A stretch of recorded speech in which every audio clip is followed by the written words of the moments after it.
Hello, everybody. I would like to welcome everybody to the second session on materialism and realism in science, philosophy, social science, and planning. My name is Henriette Bier. I'm assistant professor at the Technical University in Delft, Hyperbody. And I would like to introduce a bit the speakers. And you may have noticed there were a couple of last-minute changes in the program. We have basically today Philippe Morel, Alisa, Andrasek, and Mario Carpo. And I took the opportunity to introduce them by actually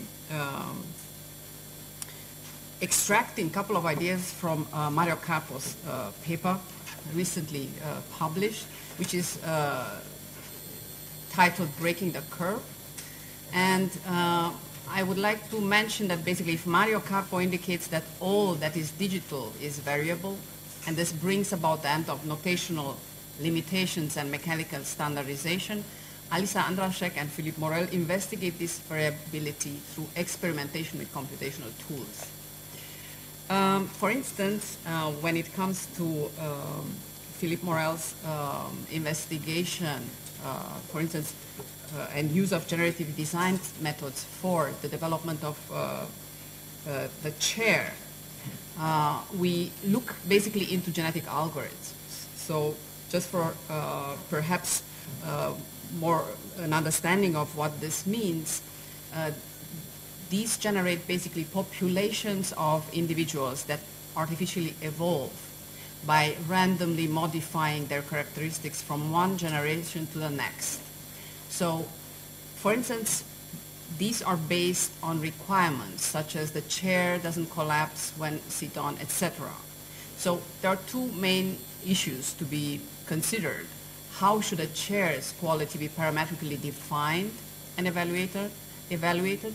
And also how should structures computationally be represented so that the representation allows materialization of chairs, which I think is extremely important. But I think we are going to pick up on this a bit later. Similarly, I would say that Alisa is looking into agent-based modeling, but I think she's going to go into more depth during her presentation. But in any case, what I find interesting is basically the relationship between design to materialization processes, which implies, as actually Mario indicates very clearly, that today's data-driven design environment is massively postmodern, disconnected, broken, fragmentary, rickety, patchy, and aggregatory. I find this extremely interesting because actually recently at Hyperbody we have been discussing the idea of aesthetics or styling in design, in contemporary design. And I found it extremely inspiring actually to read Mario Carpo's article and understand that basically the way he sees it, and I tend to agree with him, is that basically the emergent form finding implies new formal languages and aesthetics. So the focus is perhaps not anymore only on mechanics and working of these systems, but on their implications on architecture as theory and practice with aesthetic, cultural, and socio-economical implications. And I assume that actually Philippe is going to talk exactly about that. So I would like to give the floor to Philippe. Okay, thanks.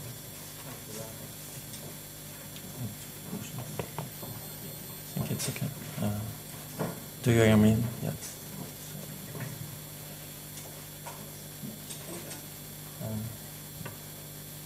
Okay.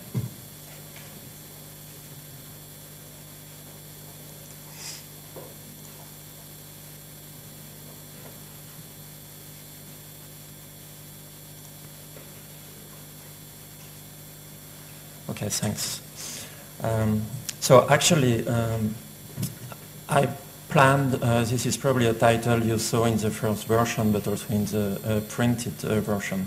I plan to speak about some recent work we are doing with structure and concrete using 3D printing methods at large scale to print super light concrete lattices, which are, they of course generated through different algorithmic techniques. This is, as you will see later, this is really important because concrete is the largest used material in the world right after water. It's 3 tons per inhabitant per year, actually.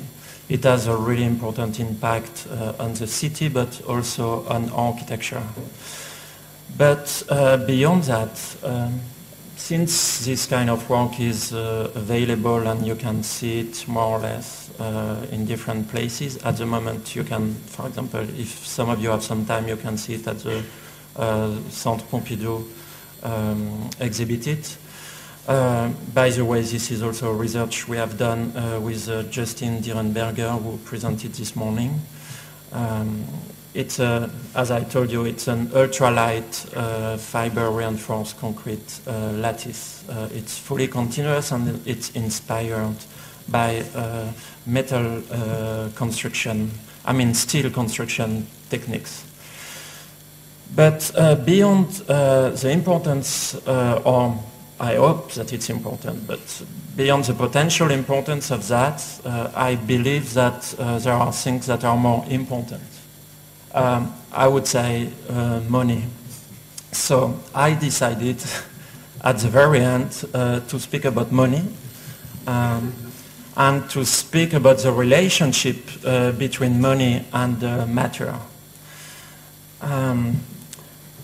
It's probably true that God didn't die. He was transformed into money, and that money is maybe as important for us at the moment as religion could have been during the Baroque period, actually. This is why I decided to speak about that. So a couple of preliminary remarks. Money started to be so amazingly important with the British Empire, who spread it, the English standard, money standard all over the world.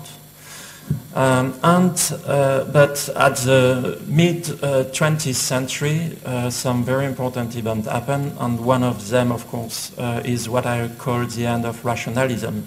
I will explain you later what it is. The end of rationalism and the beginning of a period I call myself computationalism. So this period was, let's say, chaotic. Things started to become more or less liquefied. On the top you see beautiful drawings by Andrea Bronzi called Structure in Liquefaction, produced in 1968.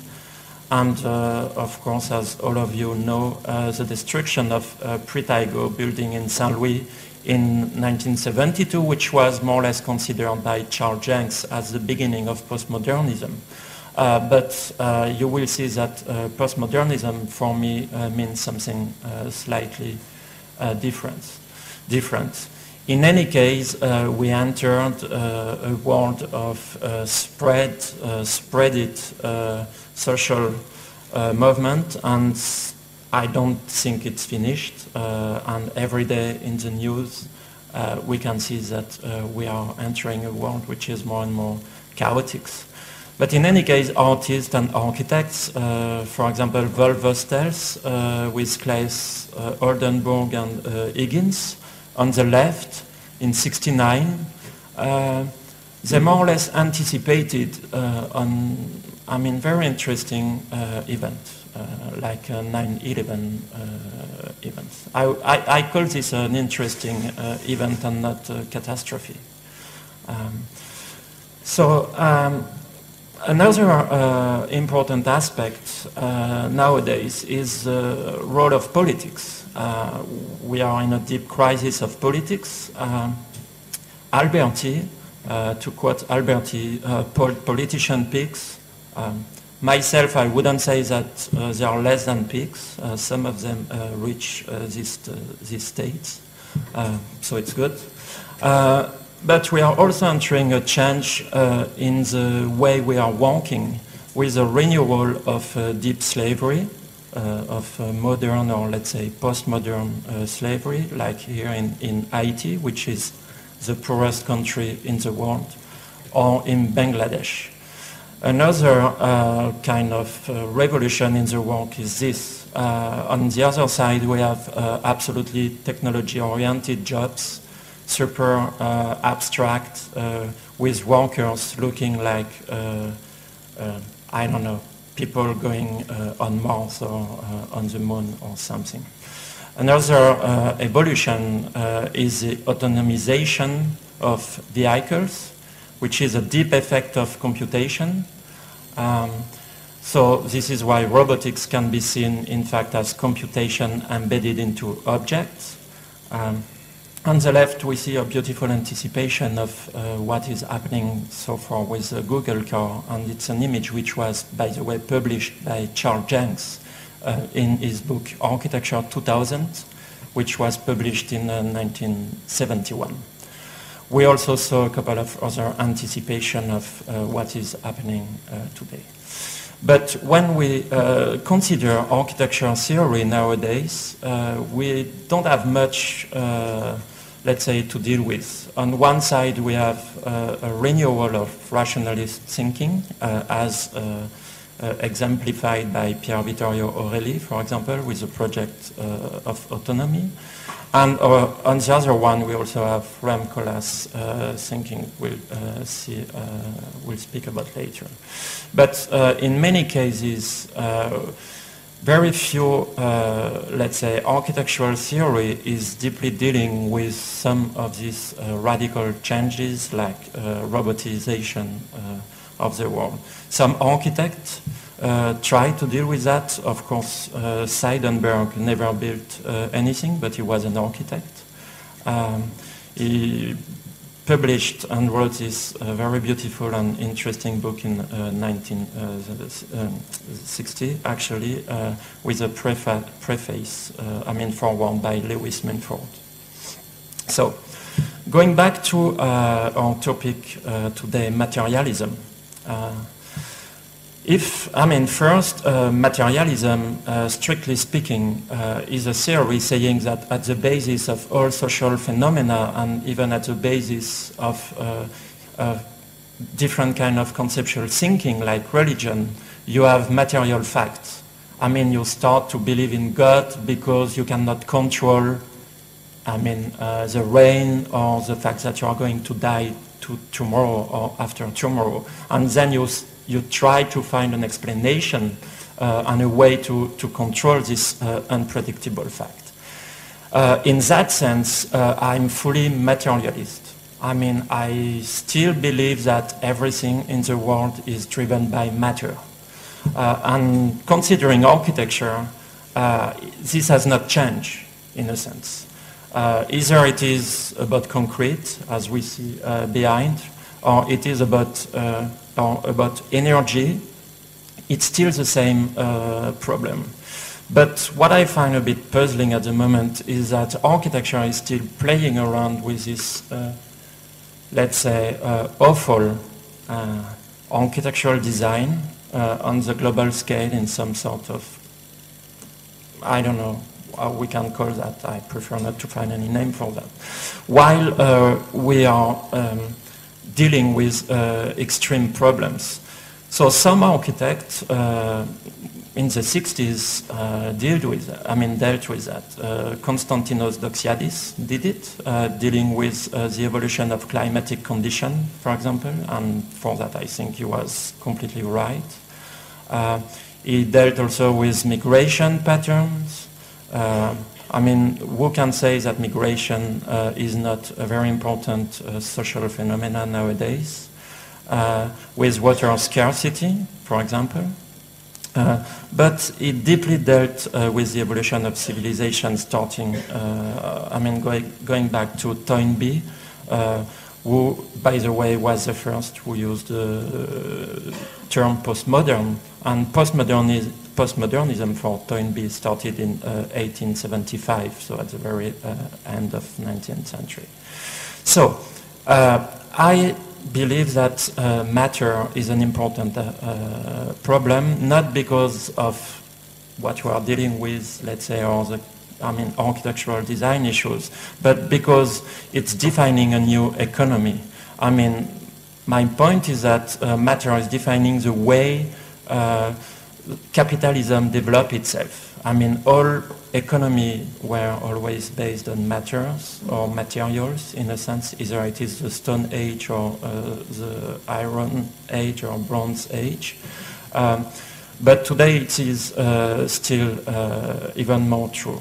So I worked about this problem, I mean, in the past, dealing with different concepts of materials, especially regarding what I call biocapitalism and the issue of self-organization of matter as a very practical, but also as a very conceptual problem. So, I skipped that, it's not that important.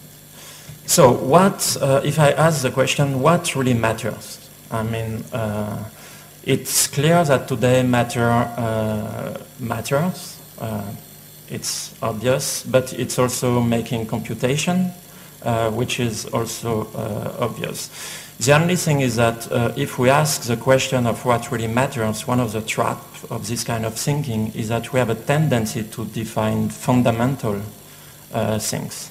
And it's very tricky to define any fundamental things in, let's say, in a civilization in which we have the feeling that nothing is really fundamental anymore, because things are becoming much, I mean, more and more horizontal thanks to computation, by the way.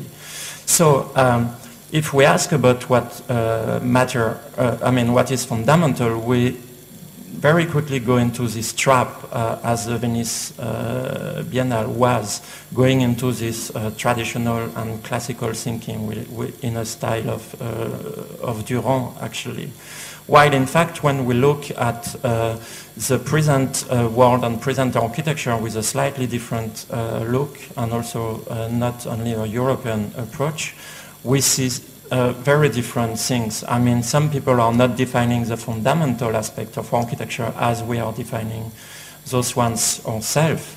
And in fact, in some cases, there's even no fundamental aspect of architecture at all, which was perfectly understood, by the way, by online or by the everyday practices. So I believe that in architecture, as John Asger-John said, and probably one of the architects nowadays with a very good, a great proponent of that is Cass, who is going to present tomorrow. We must arrive at a dynamic conception of form. We must face up to the truth that all human form is in a state of continual transformation. We must not, like the rationalist, avoid this transformation. The failure of rationalists is in not understanding that the only way to avoid the anarchy of change is to become aware of the laws by which this transformation is operated and use them. So basically, if we look at this transformation, we deal with computation and computationalism.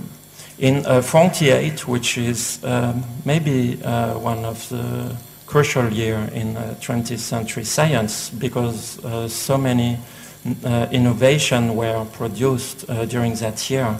I mean, the foundation of mathematical theory of communication by Shannon, but also actually the theorization of the computer by John von Neumann and of cybernetic by Wiener. So, and as well the invention of the transistor. The very first transistor is shown on the left. Very soon after this, people, and unfortunately not architects, understood the deep importance of that.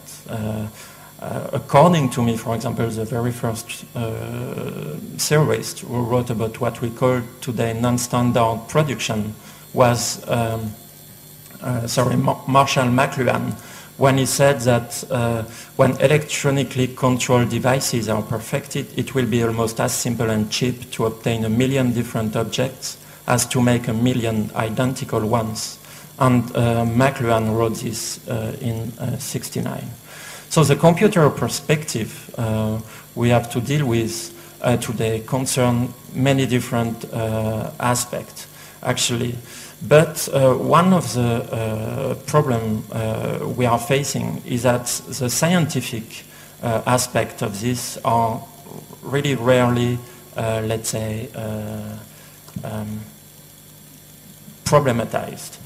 Even some very basic things like the wheel can be renewed from almost from scratch. I mean, the invention of this amazing wheel, for example, by Ireland in '73 already has deep consequences on the way we produce things. In architecture, we also have new ways of dealing with architectural design, like, for example, this neurodesign experience at Paris Malaquais from a former student of mine, Pierre Cutilic. So anyway, the computer was and still is important. But if we look at the, let's say, what is behind the computer, we see new mathematical and scientific models. One of it is defined, of course, by the universal characteristic of the computer. I mean, the universal characteristic of the computer is probably one of the most important one. Another one has to deal with new mathematical techniques like numerical analysis, which appeared at the mid-20th century.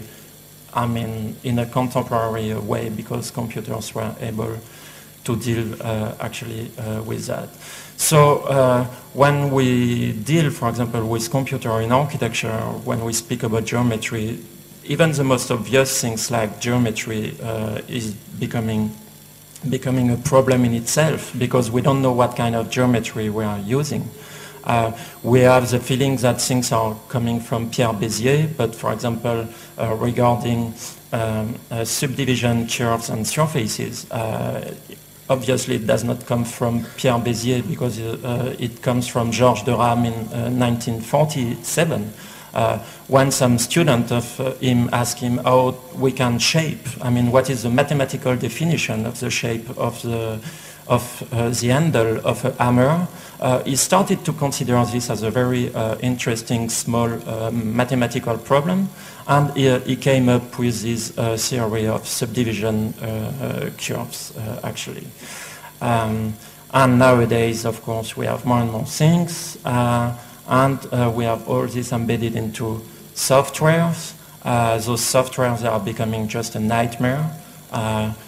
They are just making everything, and at the same time they are doing nothing. And this is why, by the way, I stopped using this kind of software, and I'm using Mathematica, because at least I have a white page and I do what I want. I don't have my mind polluted by this mess, let's say. So software is important. I mean, as simulation, computational fluid dynamic simulation, the importance of that goes back to 19th century, when scientists started to compute aerodynamics and the dynamics of ballistic profiles, actually. And even Le Corbusier was very interested in that, in trying to give number definitions to this shape. And it's obvious that in Le Corbusier, the shape on the left was not interesting. What was interesting for him was the one on the right. So we are entering this period called big data. Mario Carpo will speak probably much more precisely about that, with, let's say, huge numbers. I mean, goggles and n-plex numbers. So what is the relationship with money, actually? The relationship with money is the following. I mean, at the beginning of the problematics of money, money was based on a limited amount of material. Actually, the quantity of gold was considered finite. And this is something which is amazingly important if we want to understand the computational revolution in which we are entering the world of infinity. In a sense. This example of the solidus, which was Roman money found, for example, those ones were found in London. I mean, just the name itself, solidus, has a deep meaning. It means that things were material, actually. A very interesting artist I like very much did this work. He called it Fundamental Units, and he took beautiful photography with 3D optical microscope with 400 million pixels of these coins. And at some point this is more or less the end of this period. So as money is let's say, becoming soft, architecture is becoming soft as well, and of course the common point is software. So, but going back to money, matter, and capitalism, the fact is that in most of political theory, including Rosa Luxemburg and some traditional Marxist thinking, they said that capitalism would collapse because of a lack of resources. If you read some alternative thinker, you can say that nature as a form of knowledge is infinite and capitalism is not going to collapse. If you listen to basic entrepreneur in Texas, they say that the Stone Age never collapsed because of a lack of stone, which is a kind of so, I mean, it sounds obvious, but apparently for many theoreticians, it's not that obvious. So, in any case, in most classical thinking, we had a problem between the distinction, I mean, with the distinction between money and matter. If you read Jefferson, for example, for him it was very much of a problem to have paper money, because with paper money you can create money from anything, from scratch, and it was the beginning of speculation, and he saw that more or less at the end of a certain kind of civilization, and this kind of civilization, let's say, was one coming from the Renaissance mostly. Manfredo Tafuri wrote a beautiful essay, The Ashes of Jefferson, and as a Marxist theorist, it's clear that he had in mind this shifting into the evolution of money. So the relationship between money and matter in classical capitalism was that one. Actually, gold was limited, it was a rare material, and we had a kind of bonded capitalism. Now with electronic money, which is based on the current computational power, you start to enter something which is completely, let's say, truly postmodern in a sense. I mean, the smaller you can investigate the matter, the more money you can produce. So if you look at what is happening in the current economy, you see that finance is already happening at a nanoscale, actually, and very soon at pico and femto scale. So it gives birth to this kind of derivative market. So, as you can see, during the Renaissance, the quantity of gold was very limited. And nowadays, if you look at the money which is in circulation, you have more or less $900 billion in circulations. But at the same time, you have 700 thousands, billions of derivative products circulating through the world. So you start to see a completely, a disconnection between the traditional concept of matter as the basis of everything in the world and the economy of this world. But at the same time, matter is still the basis of the economy because, as I said, the deeper we investigate the matter, the more money we can produce. So in any case, the turning point for me is at the mid-19th century. So in a standard society with standard data and standard money, you have something which is a period of rationalism and classical capitalism. In big data, big science and electronic money, you enter computationalism and integral capitalism. So some people understood this. Thomas Watson, who was the founder of IBM, was very much at the heart of everything because they really understood being at the roots of modern computer industry, actually. He really understood the link between that. But unfortunately, and this is something I can't really explain, in social theory, for example, with Jameson, people still consider things on a deeply culturalist, with a deep culturalist paradigm. I really believe that now it's the time to start understanding things through the, a more computational logic in a sense. McLuhan, whom I quoted before, understood that as well in '68 when he said that the computer is the LSD of the business world. And if you would be alive, I think it would probably be completely fascinating by the lighting, the high-speed trading dealing at the scale of a nanosecond, actually, with automated trader or robot trader.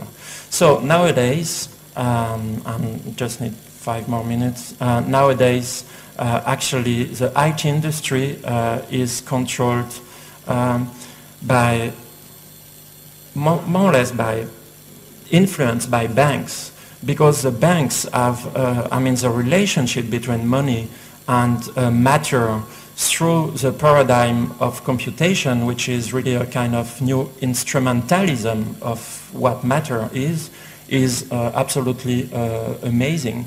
If you read some specialist writing, for example, this scientist working in the finance industry, that one, for example, working at the Deutsche Bank, saying that whereas most low latency trading solutions are built in software, Deutsche Bank's solution is based upon a field programmable gate array, which is basically a new kind of computer chip, in which blocks of logics are programmed into a chip, actually. He says that the trade comes into the card does the protocol translation and risk check. We are bypassing the PC and doing everything in hardware. So what is absolutely, kind of fascinating in that and kind of beautiful is that today we have this kind of reversal of classical Marxist thinking. Marx, who was, by the way, very much interested in science, he even wrote a couple of mathematical papers. He was not a mathematician and it was not so convincing, but still he was interested in. Said that logics is the money of the mind. But logics is now embedded into computer chips, in fact. And we can even say that computation is the mind of the money. And dealing with computation without paying any kind of attention with its effect on money, and therefore trying to understand the deep relation between a new scientific paradigm and the economical context. And I believe that this is, for example, what Manfredo Tafuri really tried to understand when he wrote about the Renaissance, or even when he wrote about modern architecture, is kind of a challenge, actually. So This is an example of derivative contract, things like that. So now I want to finish with this thing. We know that we have, let's say, computational finance. Some people are proposing some, let's say, alternative economy for that. They are saying, okay, can we regulate the finance? I would say, in a sense, no. I mean, this is not something that can be regulated in a traditional sense for different reasons. But one of the reasons, for example, is that one. I mean, I don't know if you know about the Bretton Woods, event, I don't know the name, and a paradox which is called the Triffin paradox. I mean, the Triffin paradox regarding the Bretton Woods meant that the US was obliged to spread the money, I mean the US dollar, all over the world. A bit like what England did during the 19th century with the British Empire. It means basically that if you want to spread your money, you first have to make sure that you spend it, and you can not have a positive commercial balance. This is why America basically is constantly, let's say, in debt. Because if America was not in debt, it would mean that America would have an amazing amount of dollar, and then the other country wouldn't have those dollars, and then the US dollar wouldn't be the dominating currency in the world. This Triffin paradox became very important during the last financial crisis. But another one, which is called the Perso paradox, which has to deal with purely mathematical aspect of computational finance, is the fact that if all economies, I mean all countries would adopt, let's say, safe positions, then it would create a very unstable market.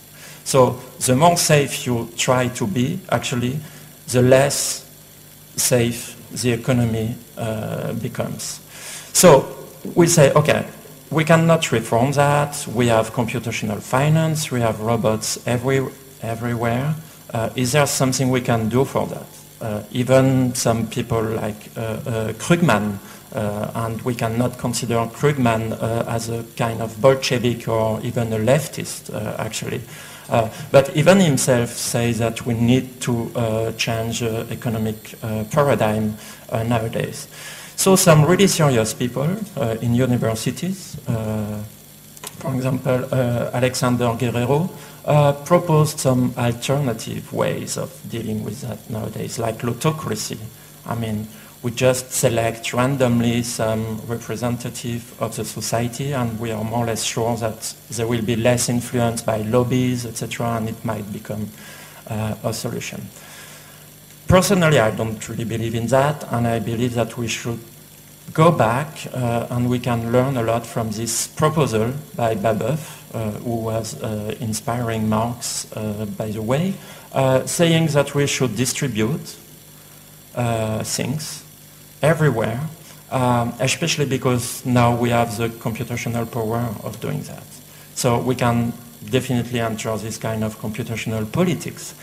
We know the market is good.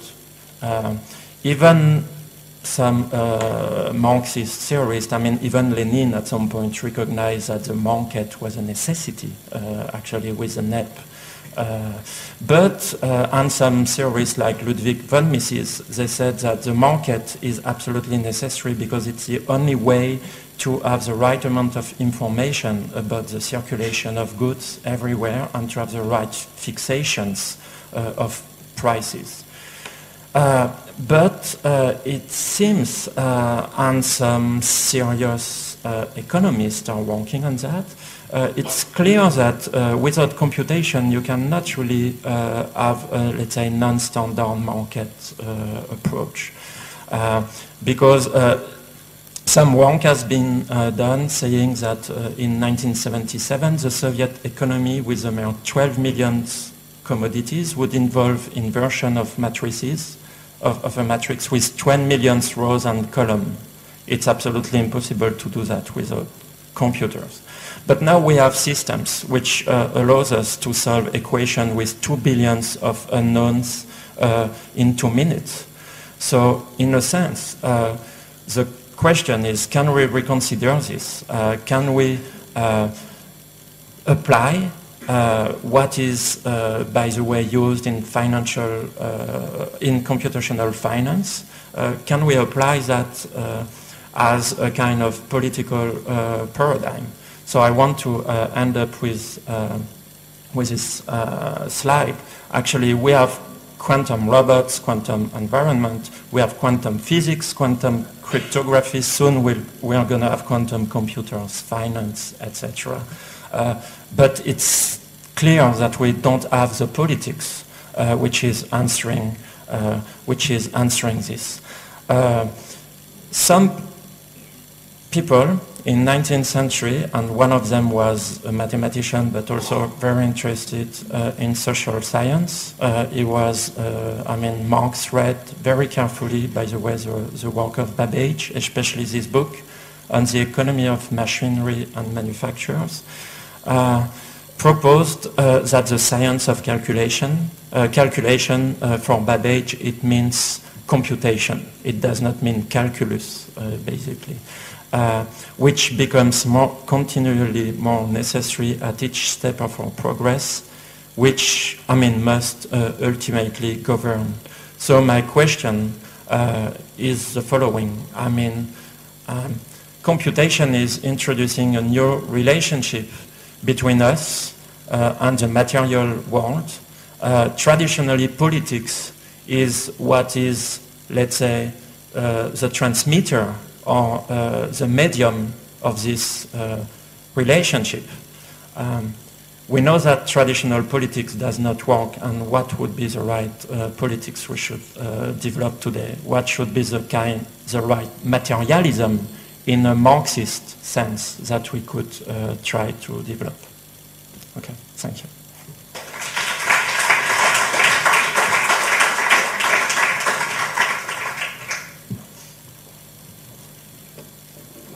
Thank you very much for your inspiring lecture. We continue now with Alisa Andrasek.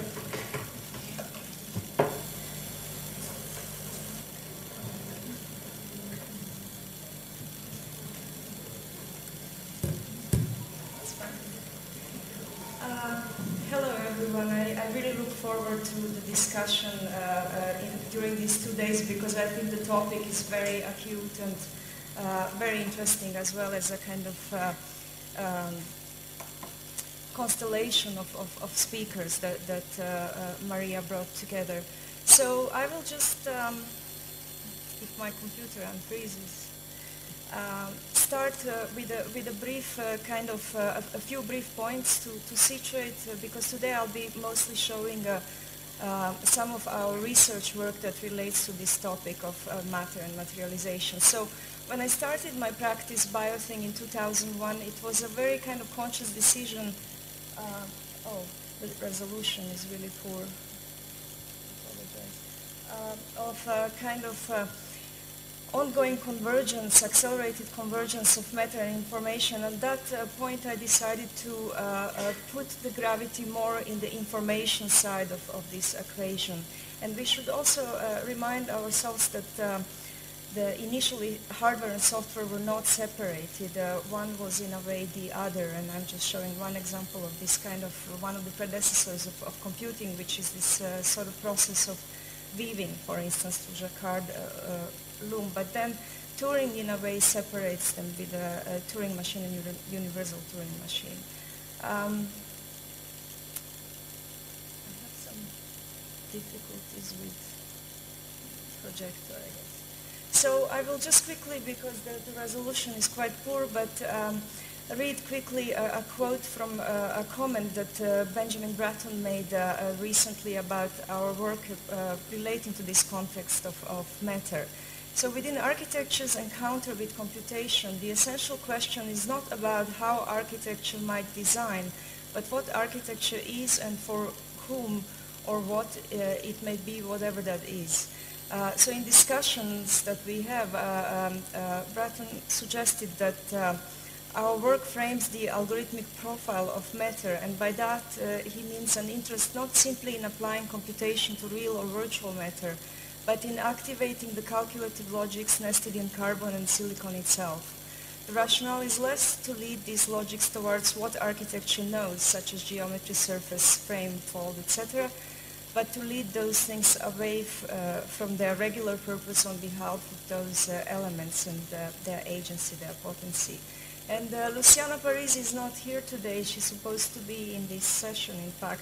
But we often talk or collaborate on these ideas of agency of computation and abstraction that is going beyond the limits of cognition. So this idea of distributed agency and open form of abstraction which relates to Pier's work rather than close formalisms of, for instance, Leibniz.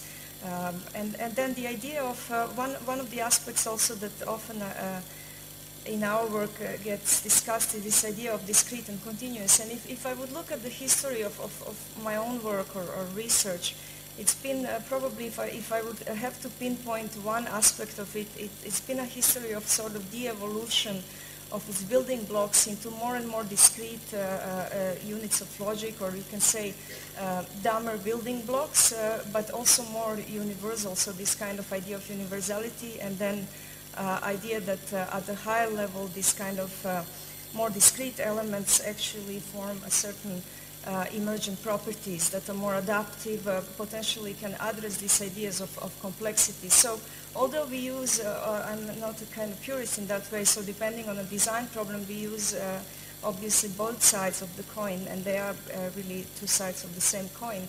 This idea of discrete and continuous keeps coming up. And also what Frank Varenne was mentioning when he was referencing our work, this idea of from monoformalization to pluriformalization was something that has been a dominant feature of the work as it progressed throughout the years.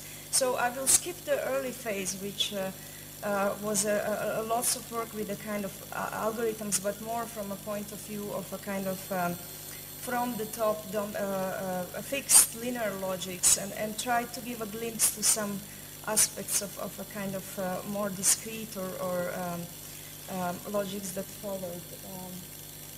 The resolution is really problematic. So one thing that happened with the work that I strongly was aware of, that every maybe 3 years we encounter a new threshold in terms of these numbers or volume of computation. So for instance, in 2001 we were working with a kind of very simple parametric linear functions where we were working with maybe 100 or 200 components at the time.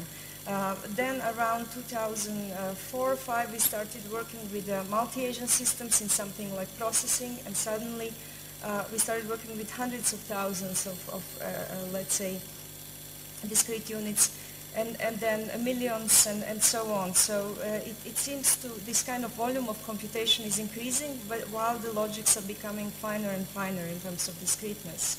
And multi-agent systems were one of the first kind of systems that we used in order to work with the so-called object-oriented programming, let's say, where you can actually program units of logics more discretely. And in some ways, the name of my practice, biothing, also sometimes people think it refers to biomimetics. It actually doesn't, but more this idea of how information is transmits in biology, this kind of local trickling of information. And with multi-agent systems, we were able to somehow program more this kind of discrete units of logic that can not only signal information within their own kind of clusters, but also talk to something out of itself. So abstraction becomes open to this main topic that I always discuss, which is open synthesis, or what I consider the main superpower of architecture, the idea of synthesizing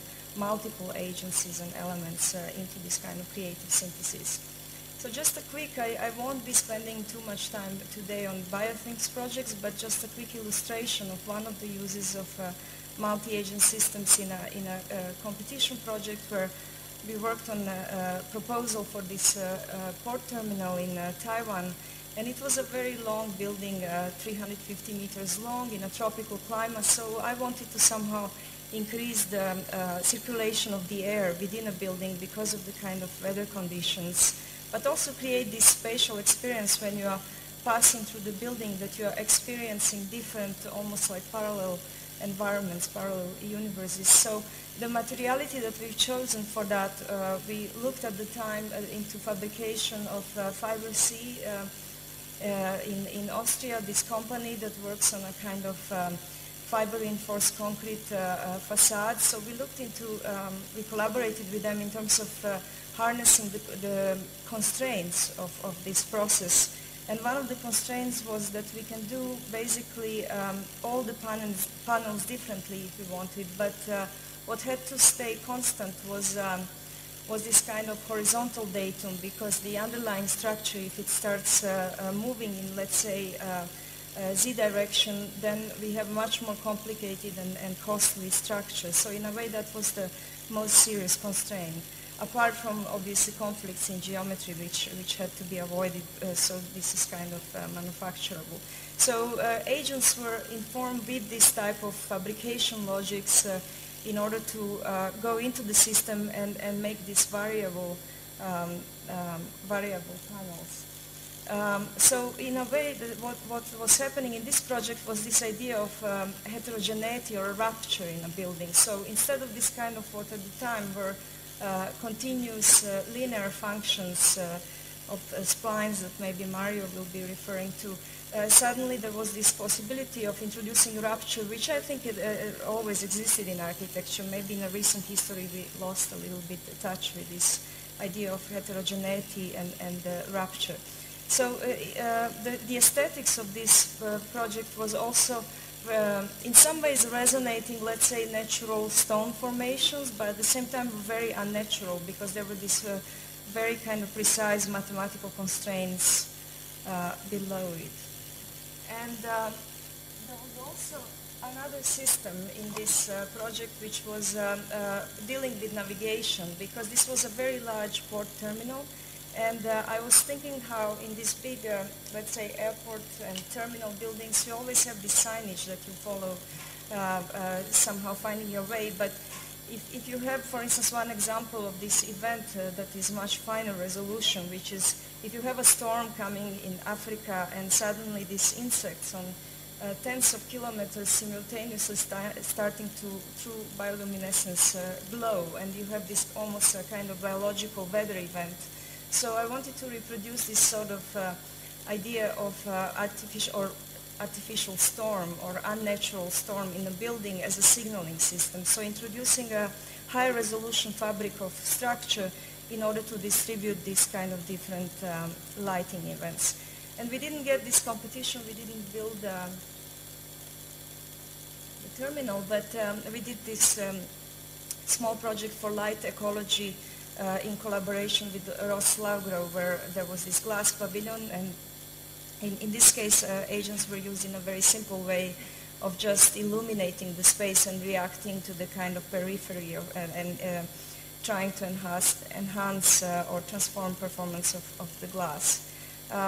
And in a way, this kind of behavioral model where you're actually programming behaviors of these agents, and later on I'll be showing some example how that is then instantiated into the kind of ecology of production directly. So rather than trying to model something in a computer and then figuring out how to produce it later, for me the interest was always how do we go into production ecology and then reprogram from within its behaviors in order to derive different kinds of materiality.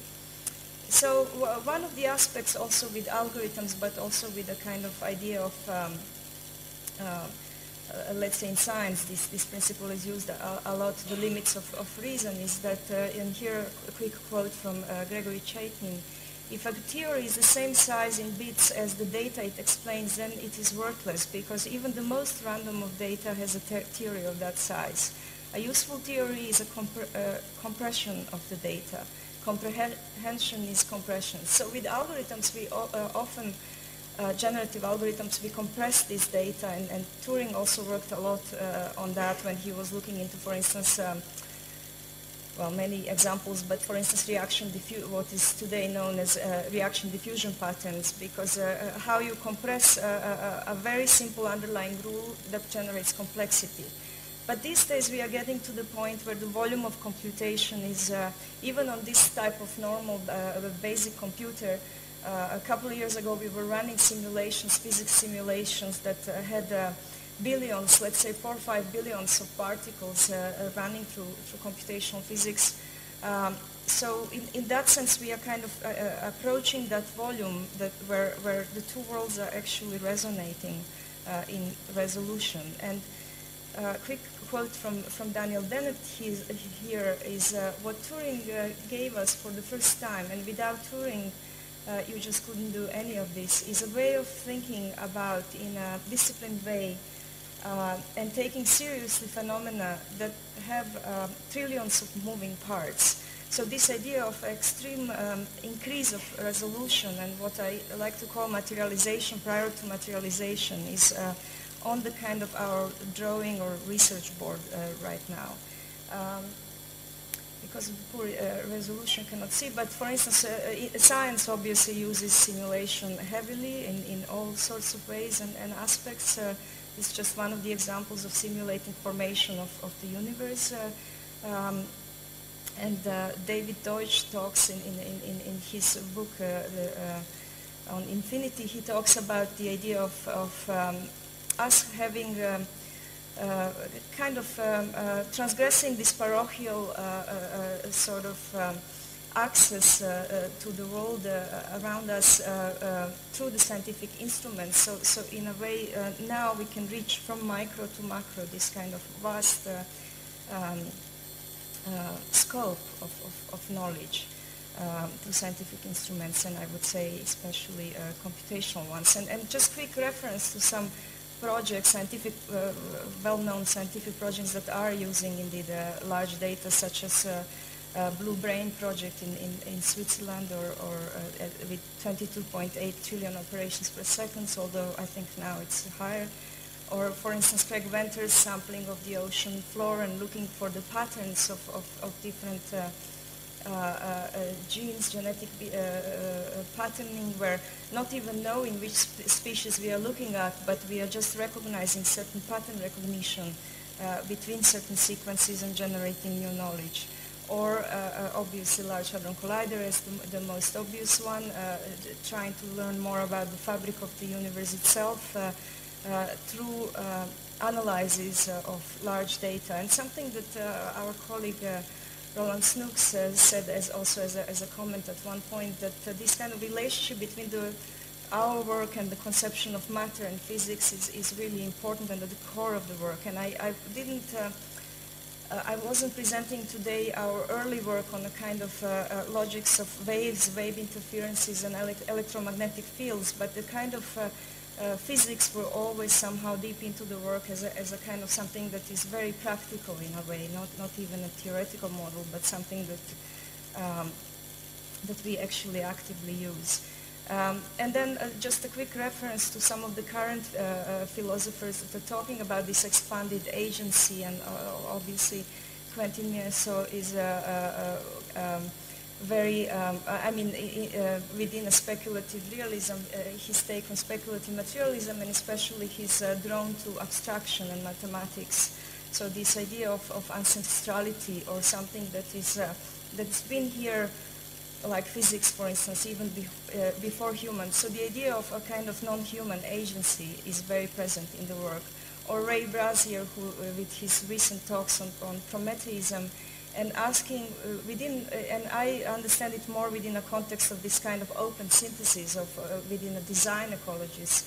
How do we work with this kind of synthesis of different agencies? And he's basically posing these questions: what should we do about the future And to abandon the future means to abandon the project of enlightenment and to kind of embrace this convergence of technologies, in fact, and this kind of extreme abstraction, you can say, that we can now work with within the systems. And this wider horizon reveals things that go beyond traditionally established concepts of the natural. Matter as information, matter as an active agency, matter as strange and unnatural, and promotes the synthetic capacities of the world without distinguishing nature from artifice. So again, this idea of open synthesis. I co-curated series of events on this topic that some speakers in this event also participated in, on the idea of proto-ecologics or synthetic ecology. And a quick project that competition we've lost, of course, last year in Japan, which was a project in Osaka where there was this site of 16 hectares in the center of Osaka, and basically when I was reading a brief, the most striking fact about this competition for me was that this idea of river of people, because 2.5 million people pass through this site every single day. So if you compare that with something like Penn Station in New York, that on its worst day maybe has 600,000 people passing through it, it becomes just a mind-boggling kind of number and hard to even somehow imagine. So I started thinking about, again, physics of fluids and how when the river flows through the landscape, it will try to find paths of least resistance, because the main task in this case for me was, or the main fitness condition was to support these flows of these 2.5 million people. And also while supporting them, also to somehow find a sort of a way to embed different systems into it, from Internet of Things to 7 ways of generating energy and similar. Our partners on this project were Hitachi in Japan and Biro Happold in London, engineering office. So we really tried to collaboratively. It was a great opportunity because of the scale of the project and the partners involved to think about architectural, let's say, or master plan project as an opportunity for setting up a certain kind of strategic ground for further research and development. And because we ran this physics based on certain data on how much program we needed to develop, which was 350,000 square meters of program to support or pay, let's say, for this kind of public space as well. We also got some sort of quite clear but unformed sort of results. So we designed, based on data that we got from a simulation, we designed the final kind of massing. And this is not an image of architecture, but just a massing of where these buildings should be, and also the landscape that supports different forms on the top of it, but also through it. And different computational, although when you see the final renderings, you don't read so much the computational underlying fibers, but we actually in this project more than ever applied 4 or 5 different major systems. For instance, multi-agent systems were applied to analyze the circulatory patterns for different types of users at different types of days, of different concentrations. We were studying the kind of scheduling of the trains in this bullet train station is just next to it. Again, this 2.5 million people. We were studying maximizing, for instance, harnessing of energy through kinetic energy, because when you do have a 2.5 million people stampeding through your site, it becomes viable that you use, for instance, piezoelectric tiling and this kind of thing. So we really embedded lots of data or intelligence.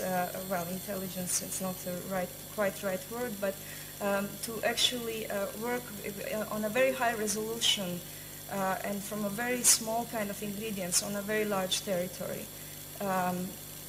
There is no time to expand on this project, but even if you keep zooming into the master plan, you see this kind of, even the programming of top park surfaces with either green or water or different particles of Internet of Things was incredibly high resolution in a way and non-traditional.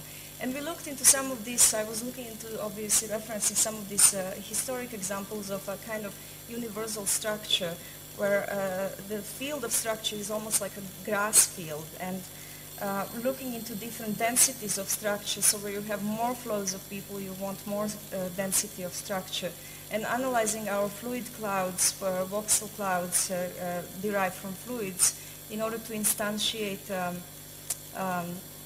a kind of custom written code we wrote for a kind of adaptive structure of a different kind in different parts of the site. And also these heat maps that you're seeing are analyzing different aspects, such as relationship to the solar, or for instance the inclination, where people actually can walk versus not.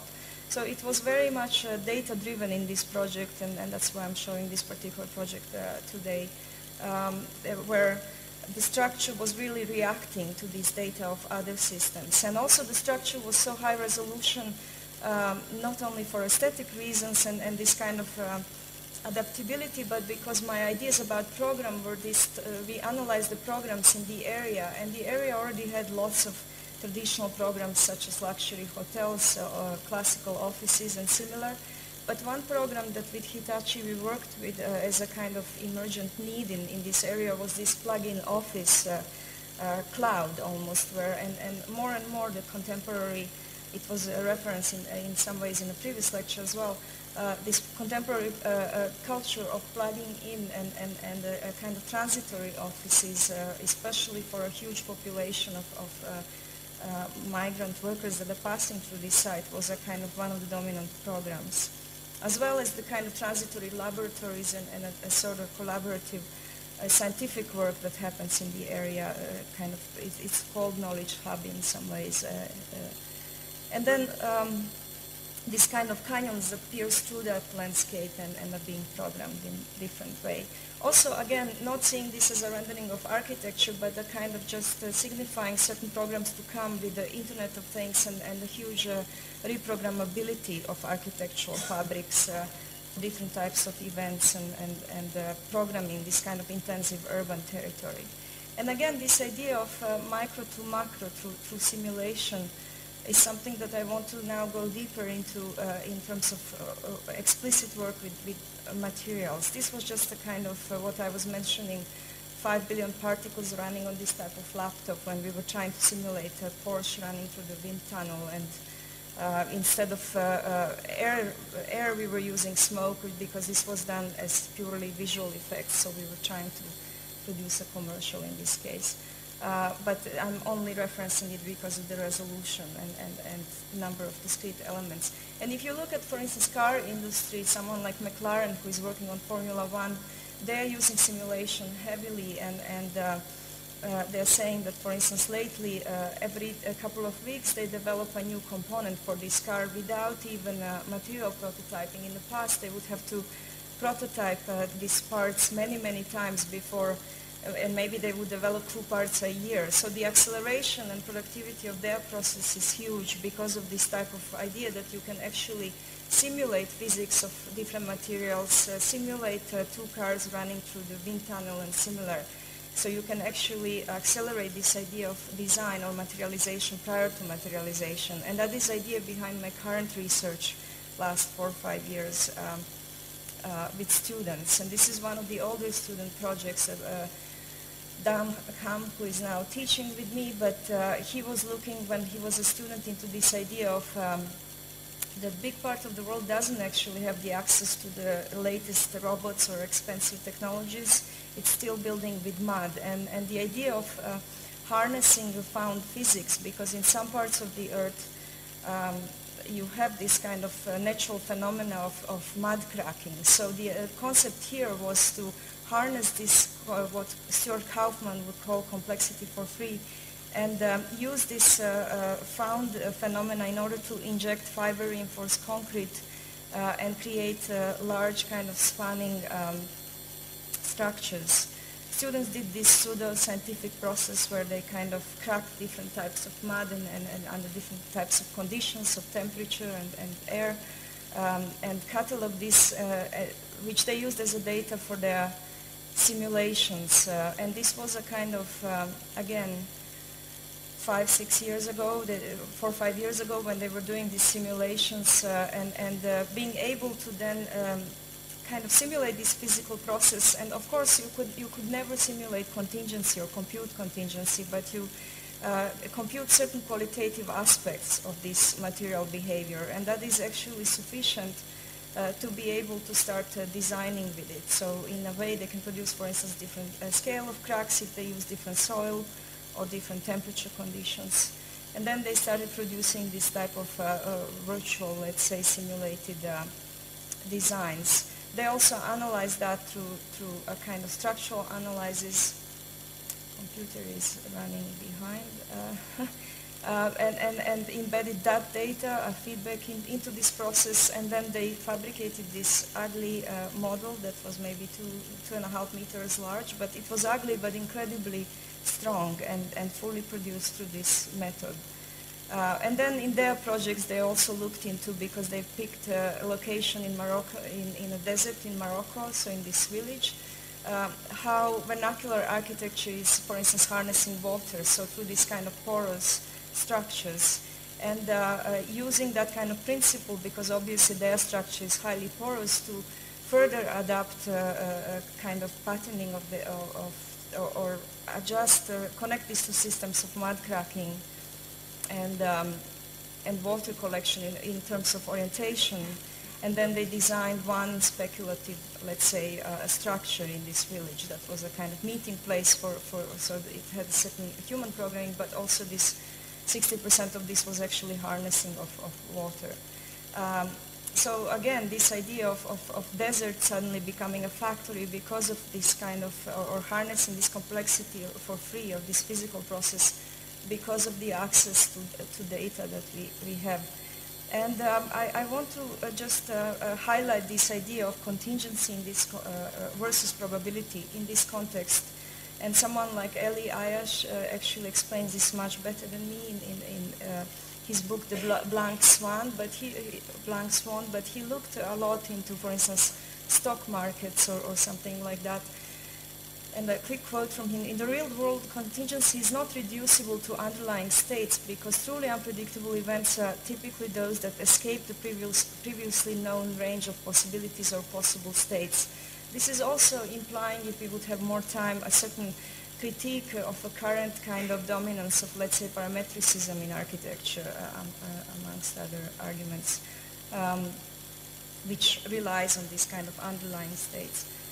Also the idea of noise, and with Giuseppe Longo we discussed this idea of noise quite a lot, and in fact his arguments is sometimes that whatever we compute by its nature is already kind of predictable. So it's very hard to achieve or almost impossible for now a true randomness through computation, but plugging it into certain external or contingent processes. In this case, what I will be showing next, synthetic constructibility, and noise in materials is one way of exploring that.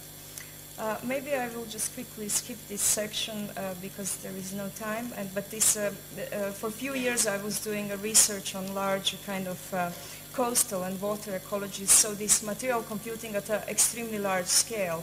So we were analyzing, for instance, many coastlines and rivers in terms of sedimentation patterns. So you can, something like Mississippi River at the moment in the States, there is a competition going on for redesigning the whole river, because it was a kind of destroyed by the big engineering projects of 20th century, because no one took into account, for instance, the sedimentation, huge sedimentation of this river. Similarly in Dubai, with these artificial islands, no one was actually really seriously engaging with hydrology, so there are many problems with a kind of this area, instead of pristine beaches becoming sort of a swamp. But this is a material computing at a very large scale, and I just want to show a couple of examples before I wrap up of more fresh research that we are doing at the Bartlett in the last 3 years on synthetic constructibility. Again, examples of systems where students work on this idea of harnessing found physics such as aerodynamics, and in this case looking into generic elements that work with friction and gravity directly.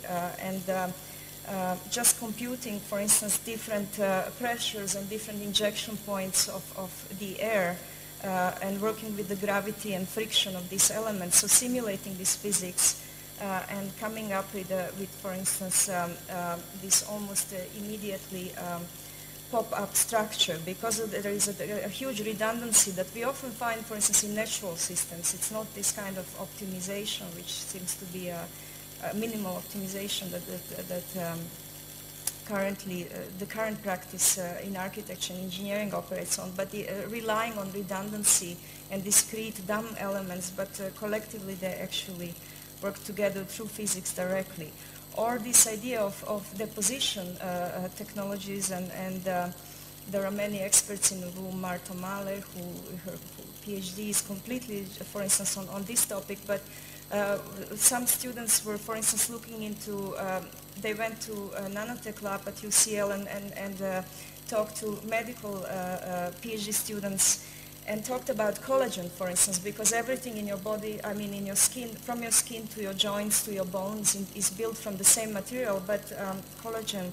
But the difference is arrangement of the fibers, for instance. So they looked into that principle and used some algorithms for deposition of fibers and different materials, where suddenly you get incredible resolution, and they were just testing it on a speculative project for a house. So for instance, the larger density of fibers and denser structure is towards the bottom when you have more weight, and eventually you have a different behavior of the fibers when you want to get more light through the structure, or spanning and similar. So these fibers are really put to work, and in the end you get this type of drawings, and perhaps this is a future or even a current cross-section of a wall. So it's still not obviously resolution or near complexity of your skin, but still it's increased resolution of, let's say, fabric of architecture. And another quick example of students looking into reflection and refraction of light, and putting this poor little robot as a slave to work, and depositing these glass beads. Students ordered, I don't know, 100,000 glass beads from China, and they were just developing this system of kind of analyzing with agents these neighborhoods of packing because of structural stability, but also certain properties of refraction and reflection. And so agents were programmed to actually analyze these type of fitness conditions and scan these systems and optimize them based on some of that criteria. And then you get these thick walls that are working with light in a different way. And then a certain series of research on robotic weaving. This has been going on for a while now, for a couple of years. In this case, students looked into spanning structures. So when you look at the physics of fluids, by default, they have a surface tension embedded into them. So students were looking into physics of fluids as a form-finding kind of exercise or medium, and then through series of algorithms transferring that into the kind of constraints of weaving with this little robot that this was the first one that we got last year. Now we, as Bob was mentioning, we have 11 at the moment at the school, and this research is really picking up. So incredibly strong structures out of carbon fiber weaving, and incredibly intricate as well. And another weaving project that was looking into how do we free ourselves even of that kind of machine, and looking into this kind of certain existing, let's say, manufacturing processes, such as this kind of braiding process for ropes. And these heads could be programmed to somehow move independently. So students looked into this kind of swarming or physical swarm. So they produced, and this wasn't our work, but this was the first reference that they looked into, this kind of cars. Then they produced their own weaving little agent-based cars, which were signaling locally just to each other. And they actually designed the whole car. We went to China, to Tsinghua, to do a one-week collaborative workshop, and students designed this kind of little multi-agent systems. And this was the last morning when finally these cars were running and weaving, and in 10 minutes they created this beautiful mess that was 3.5 meters tall, almost a very messy idea of a pavilion. But the reason why the mess occurred was because the cars were, or these agents were confused by their own shadow, because we didn't really count shadow, take shadow into account. So that was whenever you try to materialize something, a new set of information emerges that you have to somehow engage with. So that was a quite interesting problem. And in the end, they evolved something, some of these prototypes last year for the exhibition. But what was interesting is this process is incredibly fast. So once this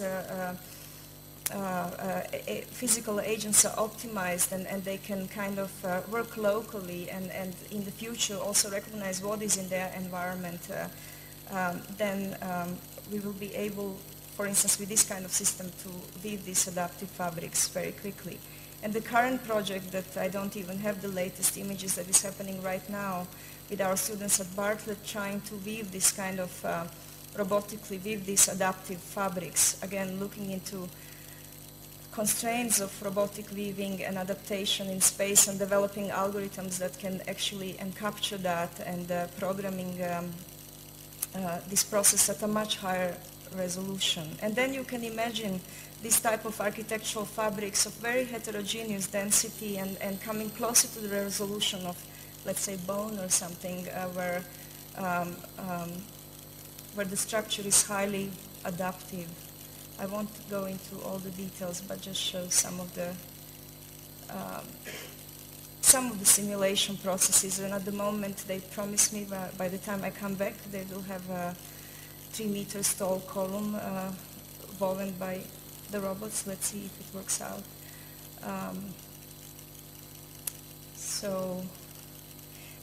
And also obviously when you're working with something like this, you have to start working with structure at high resolution as well. So a kind of finer resolution, compression, tension, vectorial forces going through this and that need to be updated throughout the process, not predetermined at the beginning, because there are lots of variables in this process. So this is another example. And maybe to conclude the series of this kind of deposition processes that students worked with robots as well. And in this case, there was this concept of noise and accuracy, because when you're working with a robot, potentially you have access to incredible accuracy of certain fabrication processes, in this case deposition. But students also looked into idea of foams, because in material science at the moment we have lots of materials being treated as foams. So there is a whole class of, you can even have obviously metal foams or very different, or even wooden foams. So they just, because of the kind of mostly budget, they worked with this mostly generic kind of insulating, thermal insulating foam that you find in every building but hidden in a kind of sandwich of every wall. So they use that material because of its highly volatile and unpredictable non-linear behavior, because of course this material just expands, so it's very unpredictable. But through programming the pressure and a kind of duration of ejection of foam, you can actually start gaining certain precision. So the whole concept of a project was this kind of idea of tension between the noise and the accuracy, and how much you kind of release in certain moments versus control. And for me it was interesting because some of these emergent aesthetics that happened through this project of a material that is usually completely hidden and never kind of exposed. And I think earlier today in the morning session, Bob was mentioning this idea of rethinking materials that we already have, but rethinking potentially their instantiation. And then they produced this speculative, in fact not only speculative because they prototyped a quite tall column, but once you start getting these results, then you go back to my first question, or rather Ben Bratton's question, which was what kind of questions of architecture are we actually able to ask currently because of these different shifts, and almost in the world of Alice in Wonderland, what kind of scale this is appropriate for? Is this a section of a wall that works in a very sophisticated way with the transmission of light and heat, for instance? Or is this a kind of new blueprint for high-resolution cathedral, I don't know, a spatial space or similar? So the question is open. But here you see this kind of also registered through mapping the color, this different tension between a kind of noise and order, and some prototypes. And at the moment, a related kind of family of research of extruding kind of phase-changing materials, and really looking into, in this case, plastics, and looking really into molecular properties of viscosity. So again, computational physics, going really fine resolution and being able to introduce this fine resolution physics into the fibers of generating design. So I will stop here. Okay.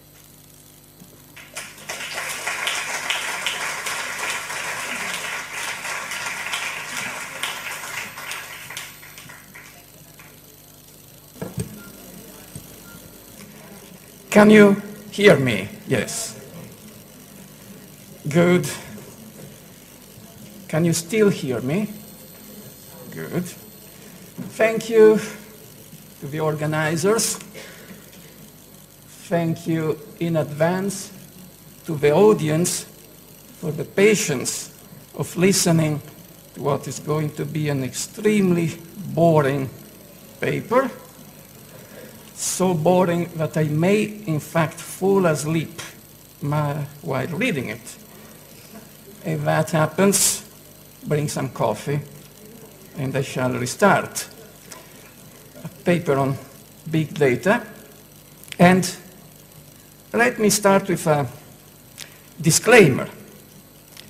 Everyone is talking about big data today, me included. There is no consensus on what big data means, and the term is used in many different fields to mean many different things.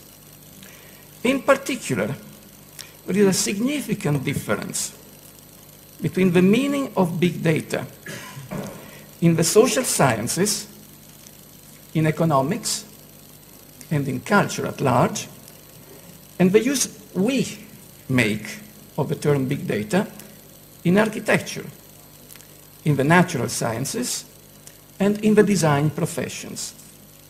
In today's global media,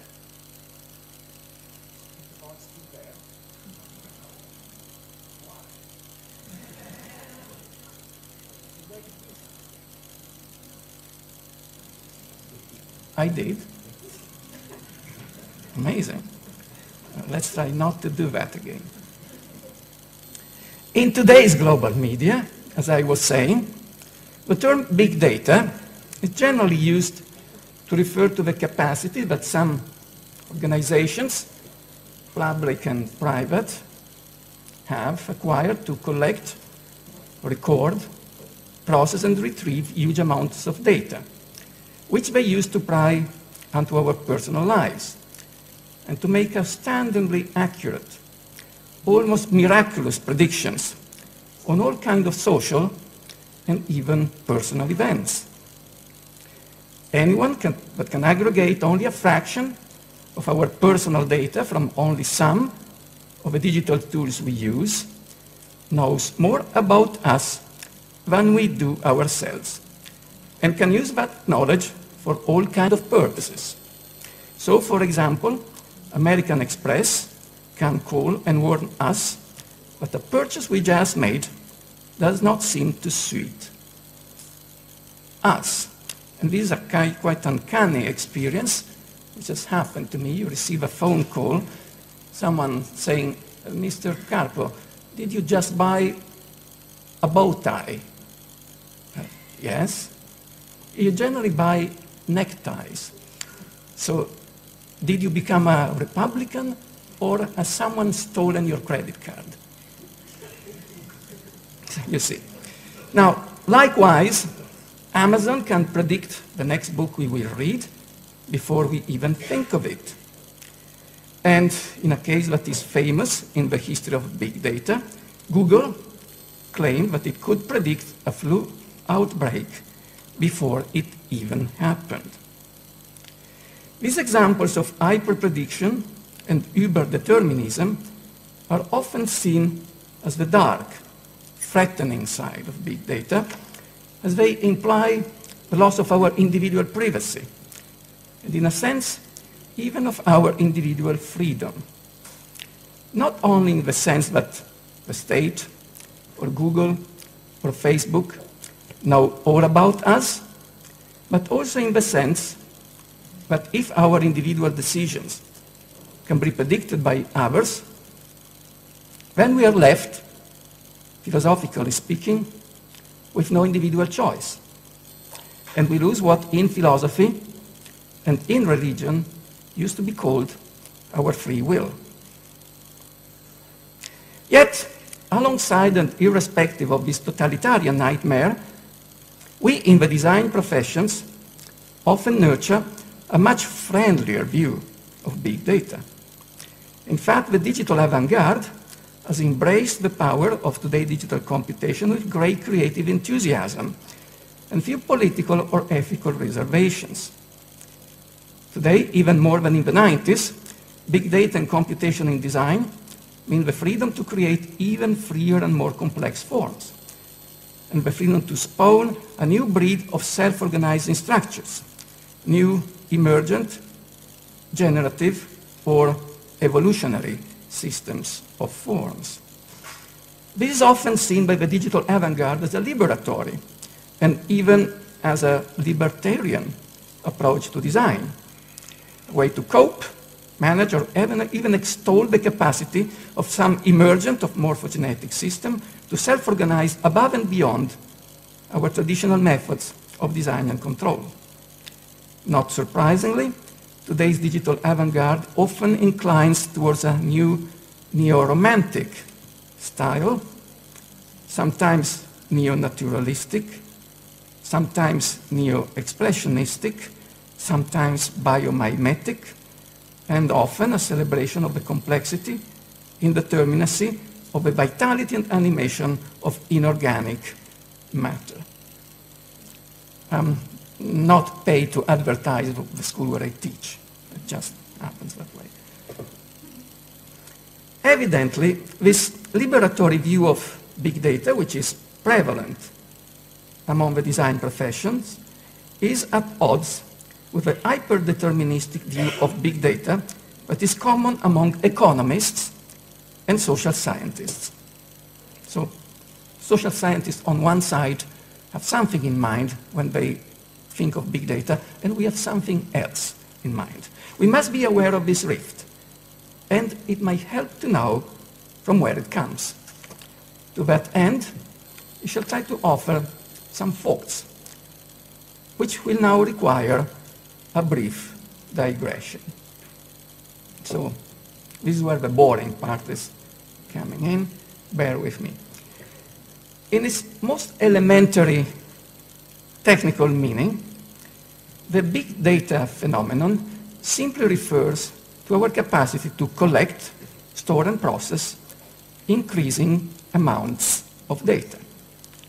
To the limit, this may mean that ideally, and at some point in the future, an almost infinite amount of data will be recorded, transmitted, and retrieved at almost no cost. Note that I said almost twice, as this state of zero cost recording and retrieving is and will always be technically impossible. But this is the trend, this is the tendency, and the trend is going asymptotically that way. And an equally simple technical side effect of this trend is that many traditional technologies of data compression will become increasingly unnecessary, as the cost of compressing the data, and sometimes losing some of them in the process, will be more than the cost of keeping the raw data in its pristine state for a very long time, or even forever. If we say data compression technologies, we immediately think of JPEG or MP3.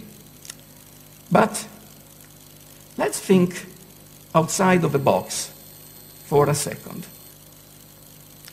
Big numbers were always a big problem in the history of humankind, as processing big numbers with traditional arithmetical tools takes time and labor.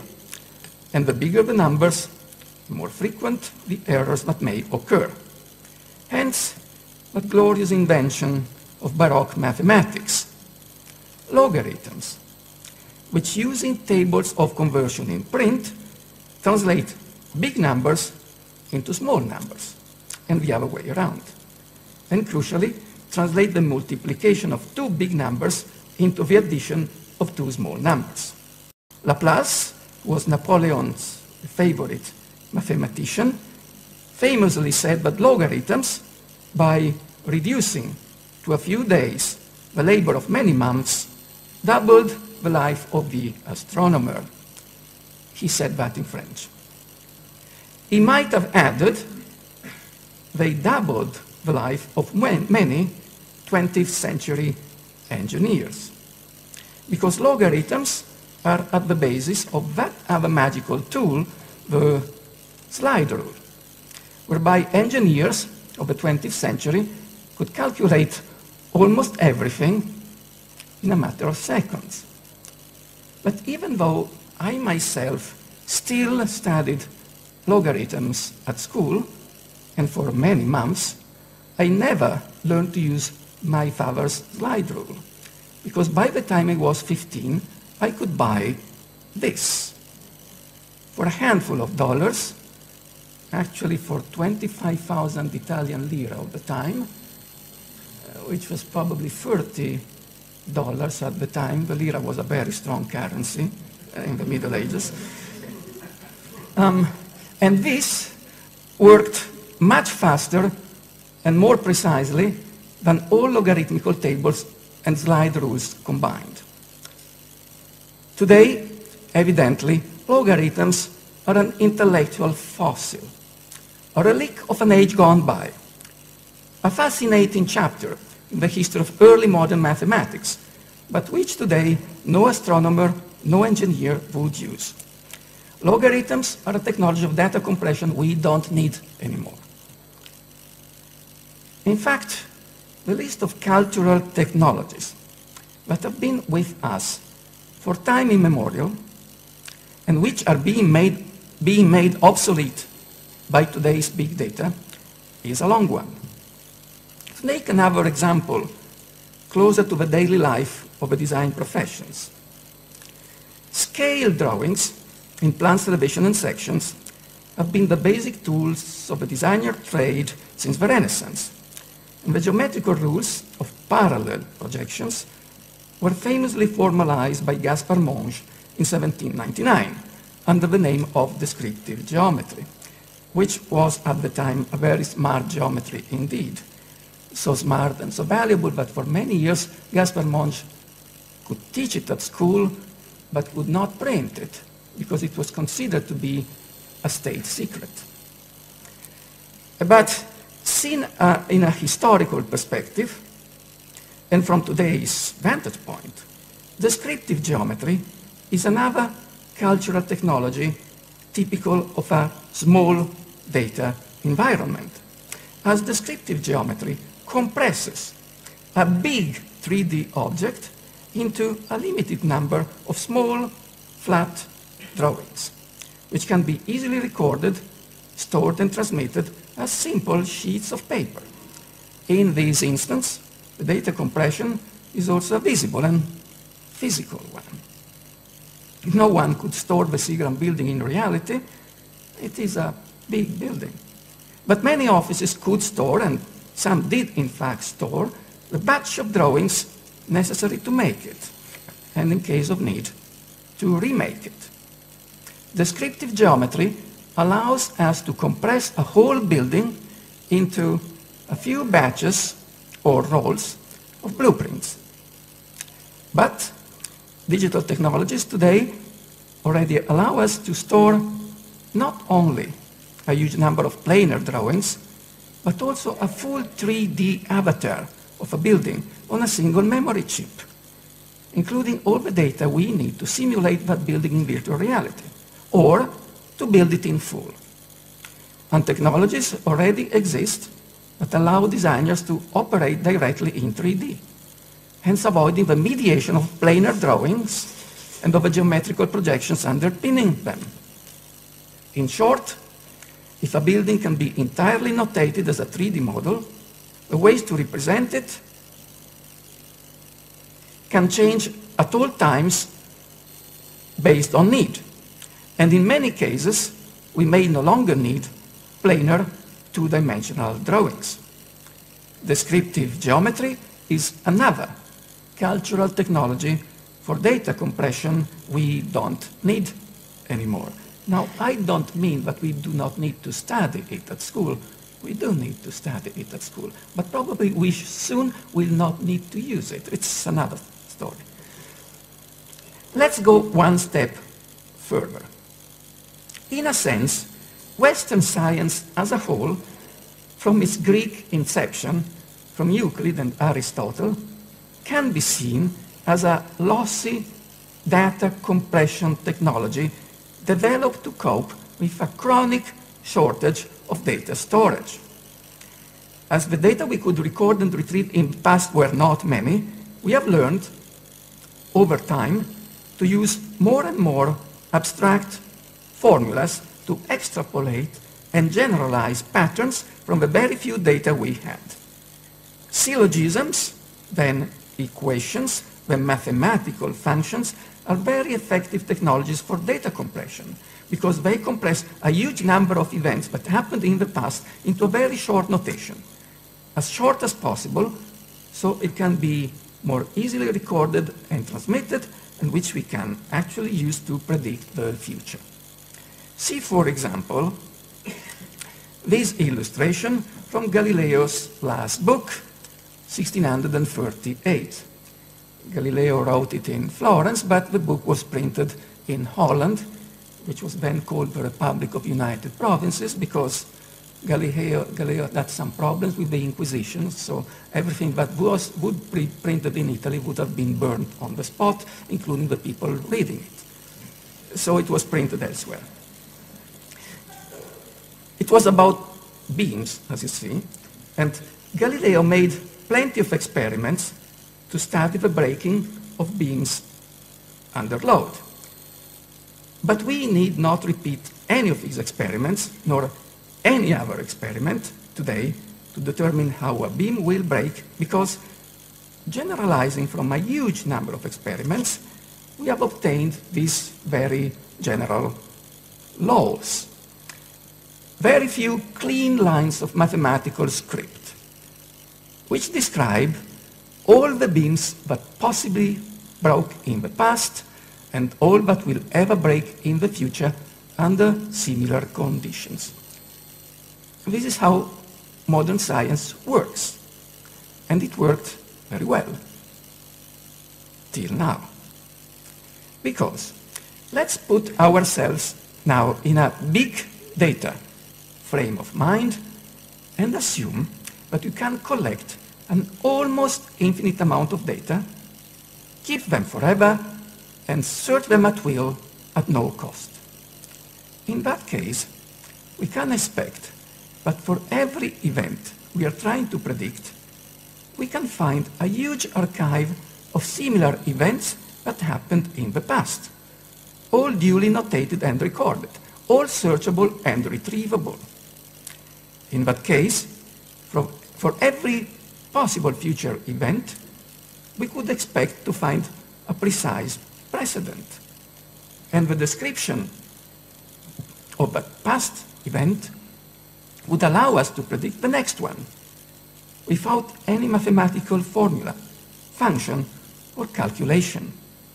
Indeed, the spirit of big data, if there is one, is probably quite a simple one, and it reads this way. Whatever happened before, if it has been recorded, and if it can be retrieved, will simply happen again, whenever the same conditions reoccur. Note that if that is the case, then Google can replace Western science in its entirety. Search is the new science, and possibly big data is the new history. But it's for another paper. Note also that this apparently wacky idea is not science fiction, or is it not only science fiction. This is already happening in some muted, embryonic way in several branches of natural sciences, and more openly, for example, in weather forecasting. And even Wired has taken notice. Once again, this is the tendency, or the direction today's science is going, whether we like to admit it or not. And sure enough, some philosophers of science, or I should say even some philosophers of science, have already started to investigate the matter with much perplexity and great reservations, as we could expect. For this is a major shift in our notion of science and in the history of the scientific method. Using the big data approach to science, namely prediction by search and retrieval of precedent, instead of prediction by the transmission of formulaic abstraction, determinism is not abandoned, but it is employed at a new granular scale. Science, as we knew it, tended to universal laws, laws that apply to as many different cases as possible. Today's new science of big data is just the opposite. Using information retrieval and the search for precedent, big data causality can be applied to smaller and smaller sets.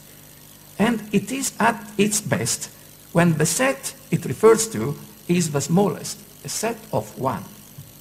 Indeed, the new science of big data only works in full when it does not refer to a class or a set of events, but when it applies to one specific individual case, the one we are looking for.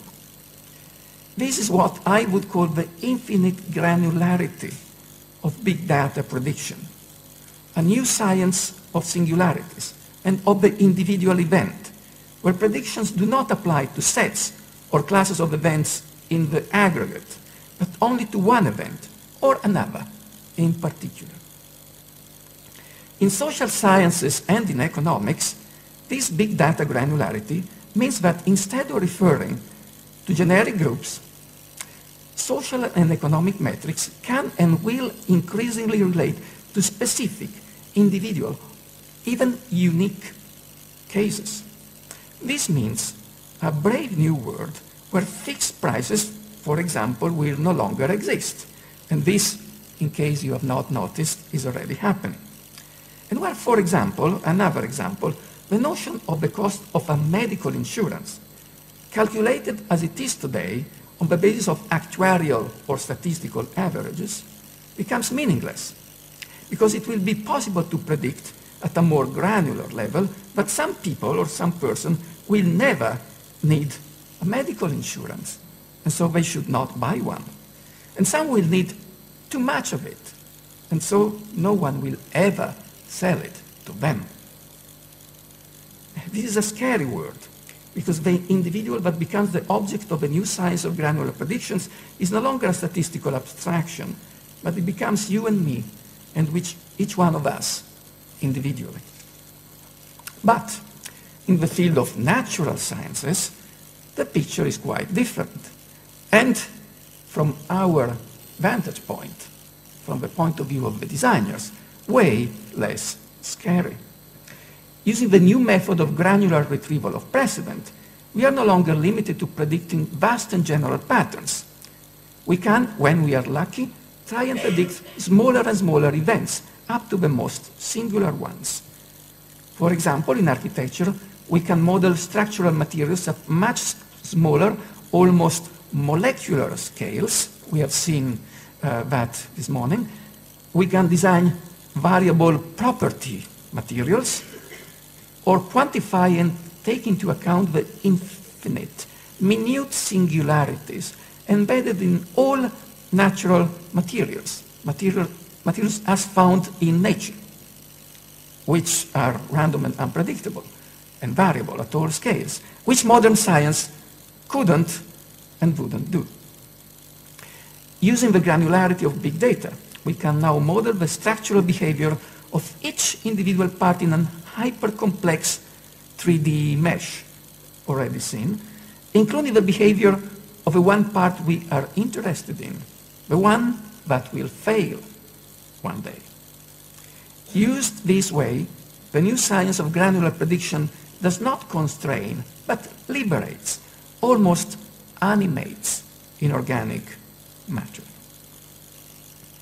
And sure enough, this new post-scientific granular method has already started to influence architectural and structural design at various levels.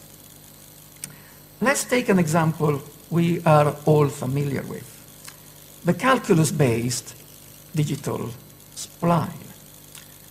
Calculus, another great invention of Baroque mathematics, is the ultimate small data technology, as it compresses into a single short notation an infinite number of points, all the points that belong to one line, curve, or surface.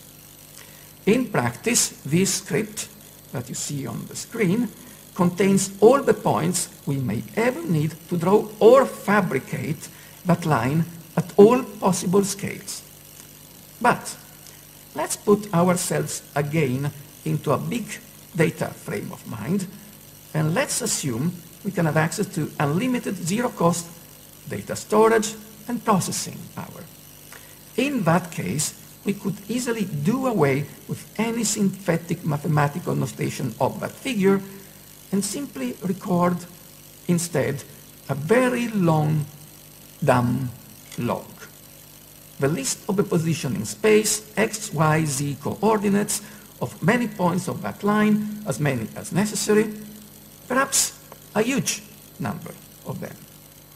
This file will record the individual position in space of a cluster or a cloud of points that may not appear to follow any rule or pattern, which in fact we would not need, so long as each point is duly identified, tagged, and its position is known and measured in 2 or 3 dimensions. This is exactly the kind of stuff humans don't like, but computers do well. A long time ago, we invented dimensionless Euclidean points and continuous mathematical lines to simplify nature and translate its unruliness into short, simple, elegantly compressed notations, small data notations, made to measure for the human mind. Notation we could write down, notation we could work with. But today, computers do not need any of that anymore.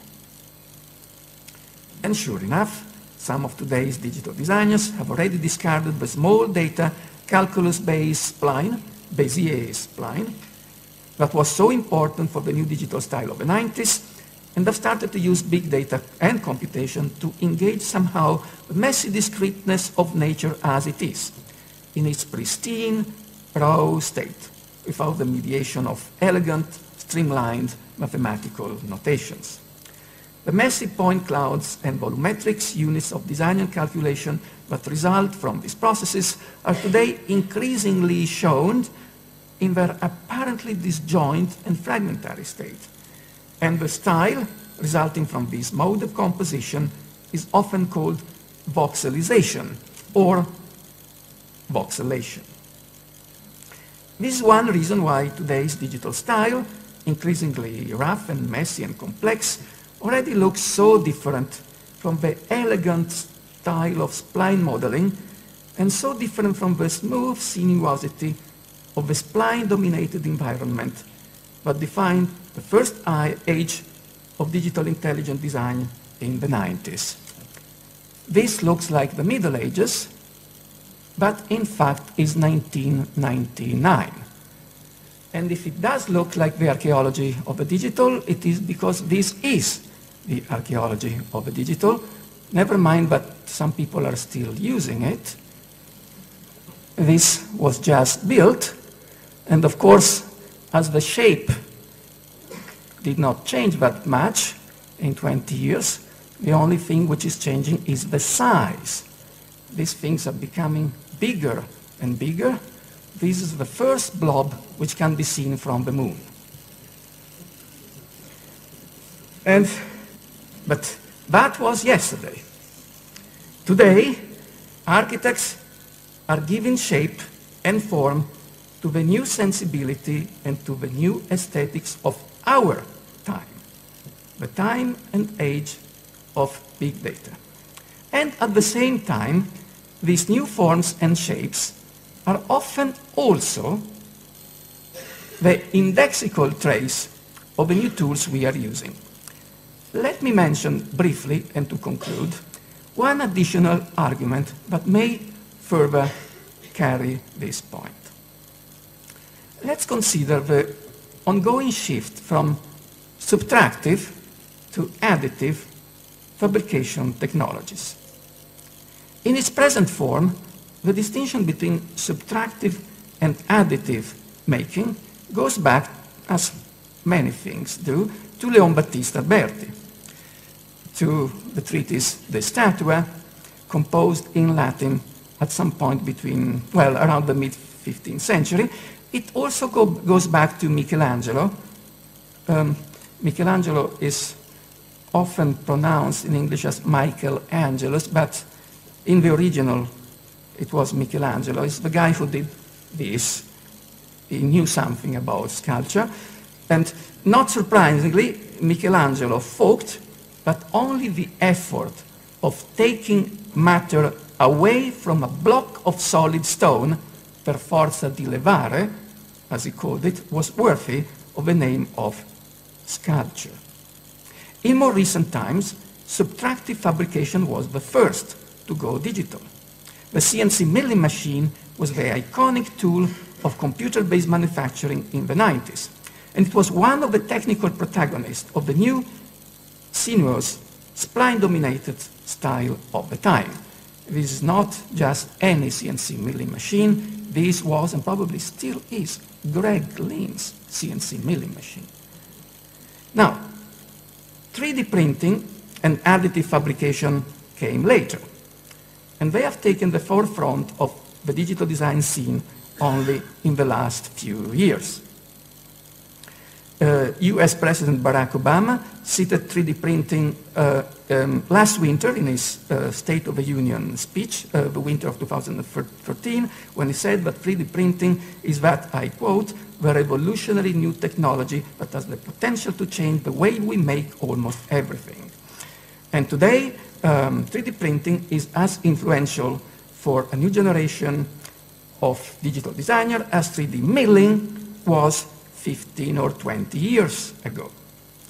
This is due to a number of developments in the technologies of manufacturing, but the two processes, subtractive and additive, are also based on contrary, indeed incompatible, informational or data logics. CNC milling may be as data-rich as one wants to, or as the machine allows, but in the absence of signal, meaning in the case of zero data input, digital subtractive technologies will still work, and they will deliver a plain, solid chunk of matter. In most cases, releasing the original surface in its original state, unmarked and without any denting, without any milling, and without any amputation. Zero signal, zero milling, the piece gets out as it went in. To the contrary, in the case of additive technologies, each voxel must be individually fabricated. In the absence of signal, in the case of zero data input, additive fabrication will deliver nothing at all.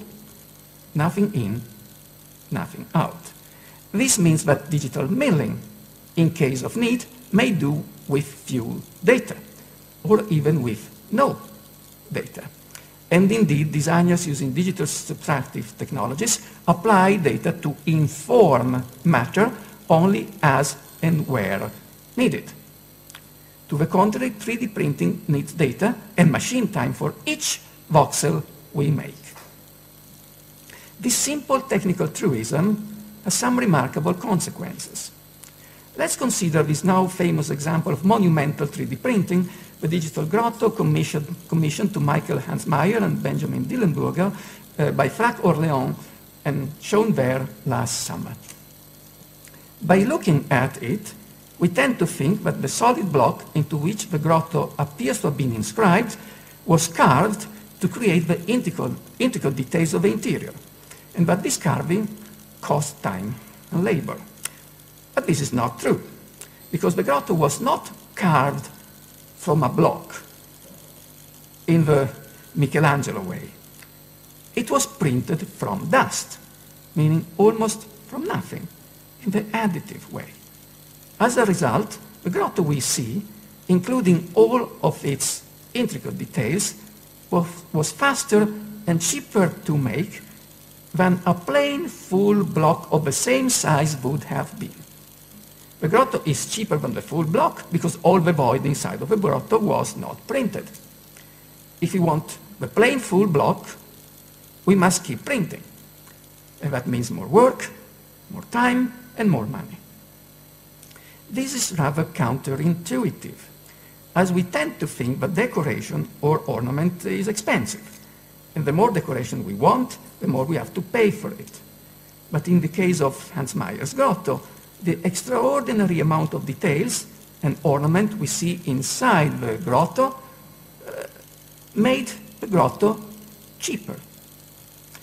This is, of course, only true in theory if we disregard the time and the cost of designing the ornament. But of course, the time, our own time of designers is worth zero anyway, so that doesn't make any economic difference. All the same, the difference in theoretical terms is striking, indeed revolutionary.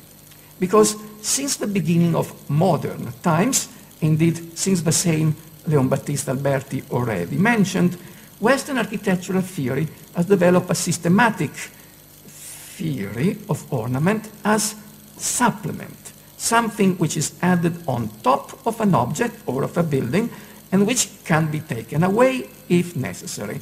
For example, for this reason, in John Ruskin's romantic theory, for example, the beauty of an object is proportional to the amount of ornament that it displays. For this very reason, in the 20th century, modernists, Puritans, and Taylorists of all sorts blamed ornament as waste, superfluity, and in Adolf Loos' famous slogan, a crime, labor and capital thrown out of the window, money that should have been better spent in some other way. It now appears that the technical and cultural premises of all this are simply not true anymore.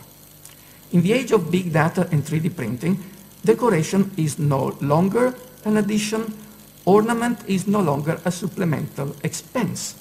Hence, the very same terms of decoration and ornament, predicated as they are on the traditional Western notion of ornament as supplement and as superfluity, do not apply anymore.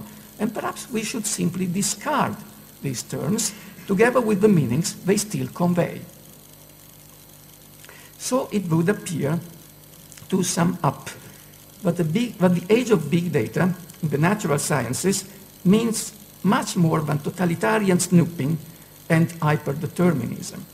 Yes, totalitarian snooping and hyperdeterminism are a reality of our big data society. But for the design professions, big data also means a new science of infinite granularity, a new aesthetics of complexity, new technologies of discretization, and the new political economy of ubiquitous decoration. In short, a complete reversal of all architectural principles we have inherited from 20th century modernism. This is self-evident, but this is also a reversal of many principles we have inherited from the first age of digitally intelligent design, the age of spline making, smoothness, streamlining, simplification, and small data, because this is also already behind us. Thank you.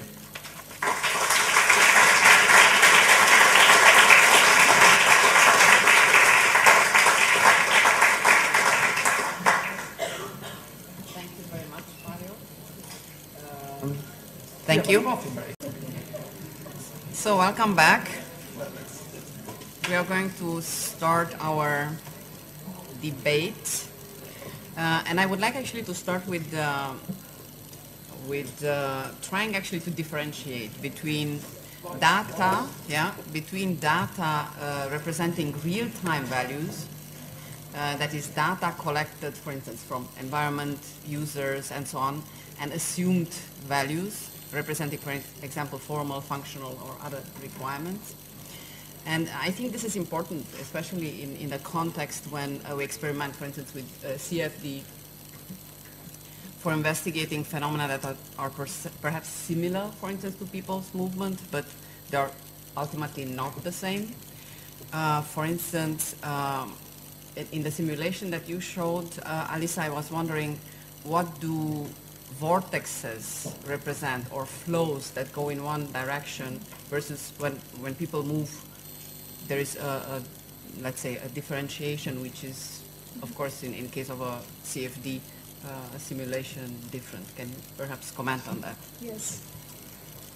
Well, that's a good question, especially for that particular example, because it's a question of a scale of population in some ways. And what I was saying, the only reason why I made that decision to go, because obviously two systems are extremely different and non-compatible in some ways, but why I went with the strategy of fluid dynamics in order to organize the flow is because of that volume of traffic, 2.5 million people trying to flow through the site, these massive crowds every single day, and at some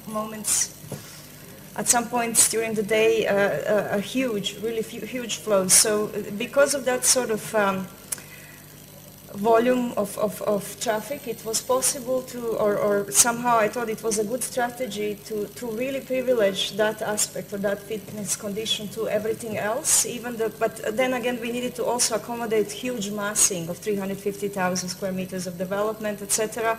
So the scale was very much at stake here. So what I was saying, river flowing to the landscape, this kind of a strategy of massive flows on the one hand, but then we also had, and I apologize, I was rushing a little bit through my presentation because I wanted to give quite a cross-section of different things, different experiments. But then we also had the multi-agent systems, which were more precisely a program to analyze different situations, and then go through that landscape and analyze it yet again. So it wasn't just one layer that was used but on this kind of global scope, it was really a question of connectivity of the neighborhood and these massive flows of people. So that's just related to that particular example. I'm asking also because our observation is, when we use this kind of software, that at one moment in time you need actually to evaluate the results.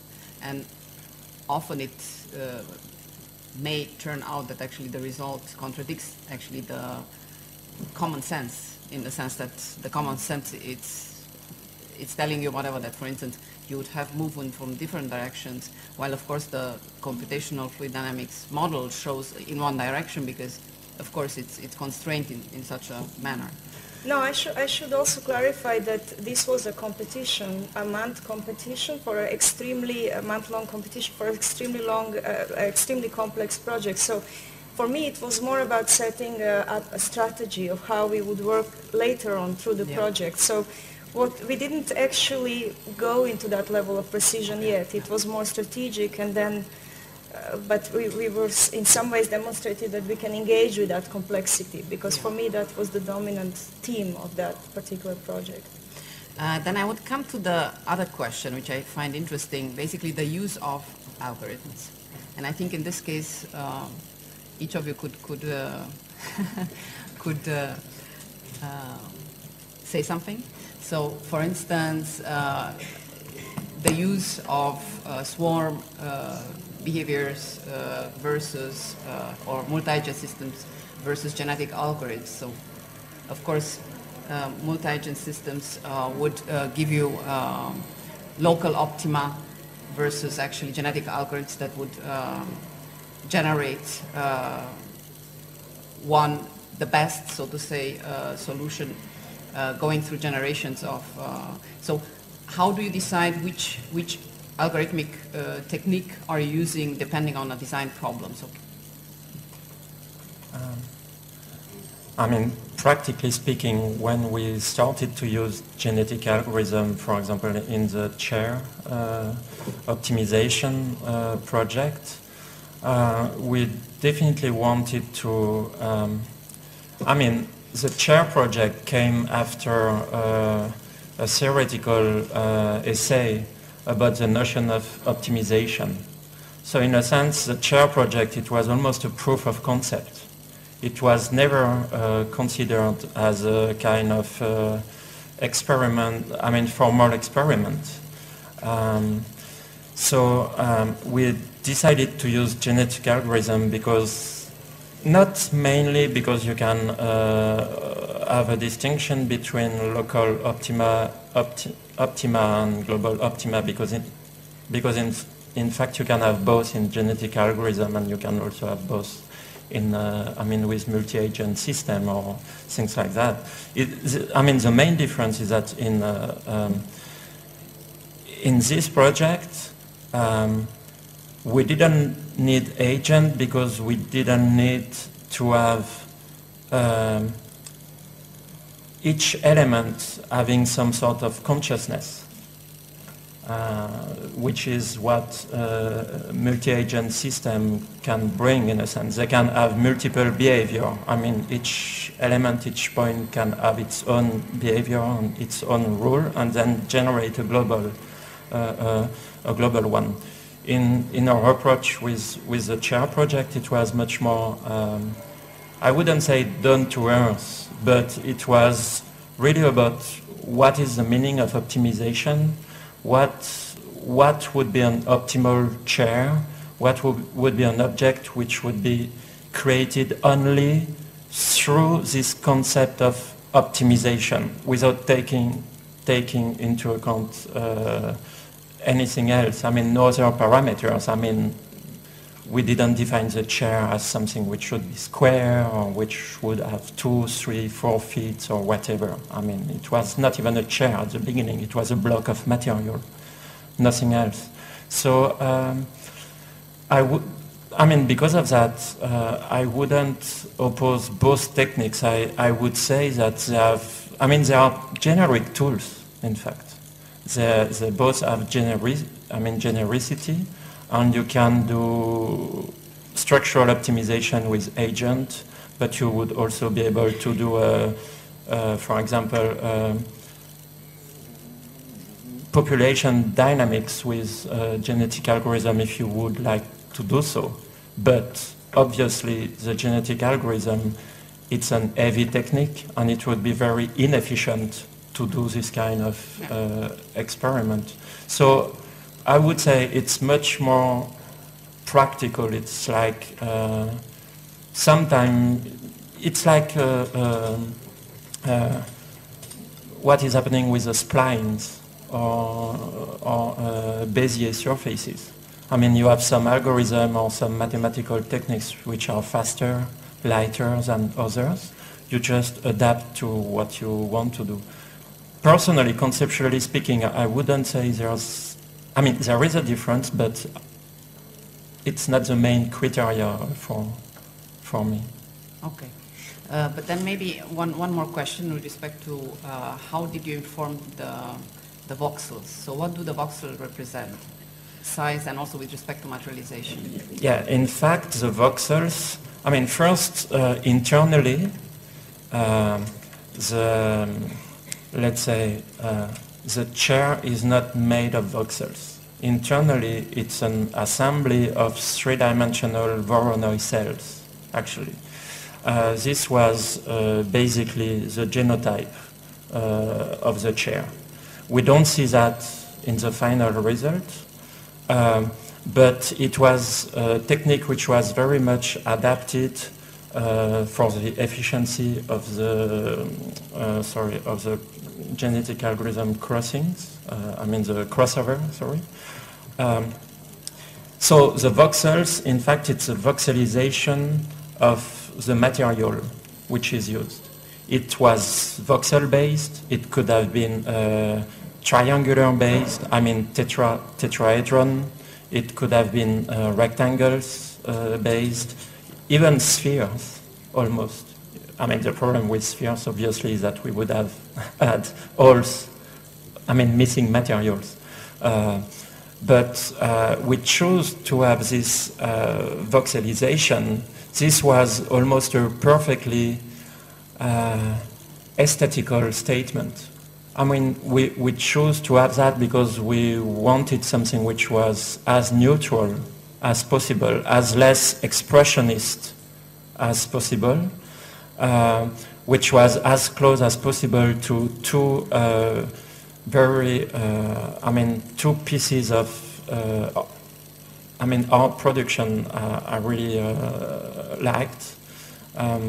It was the Malevich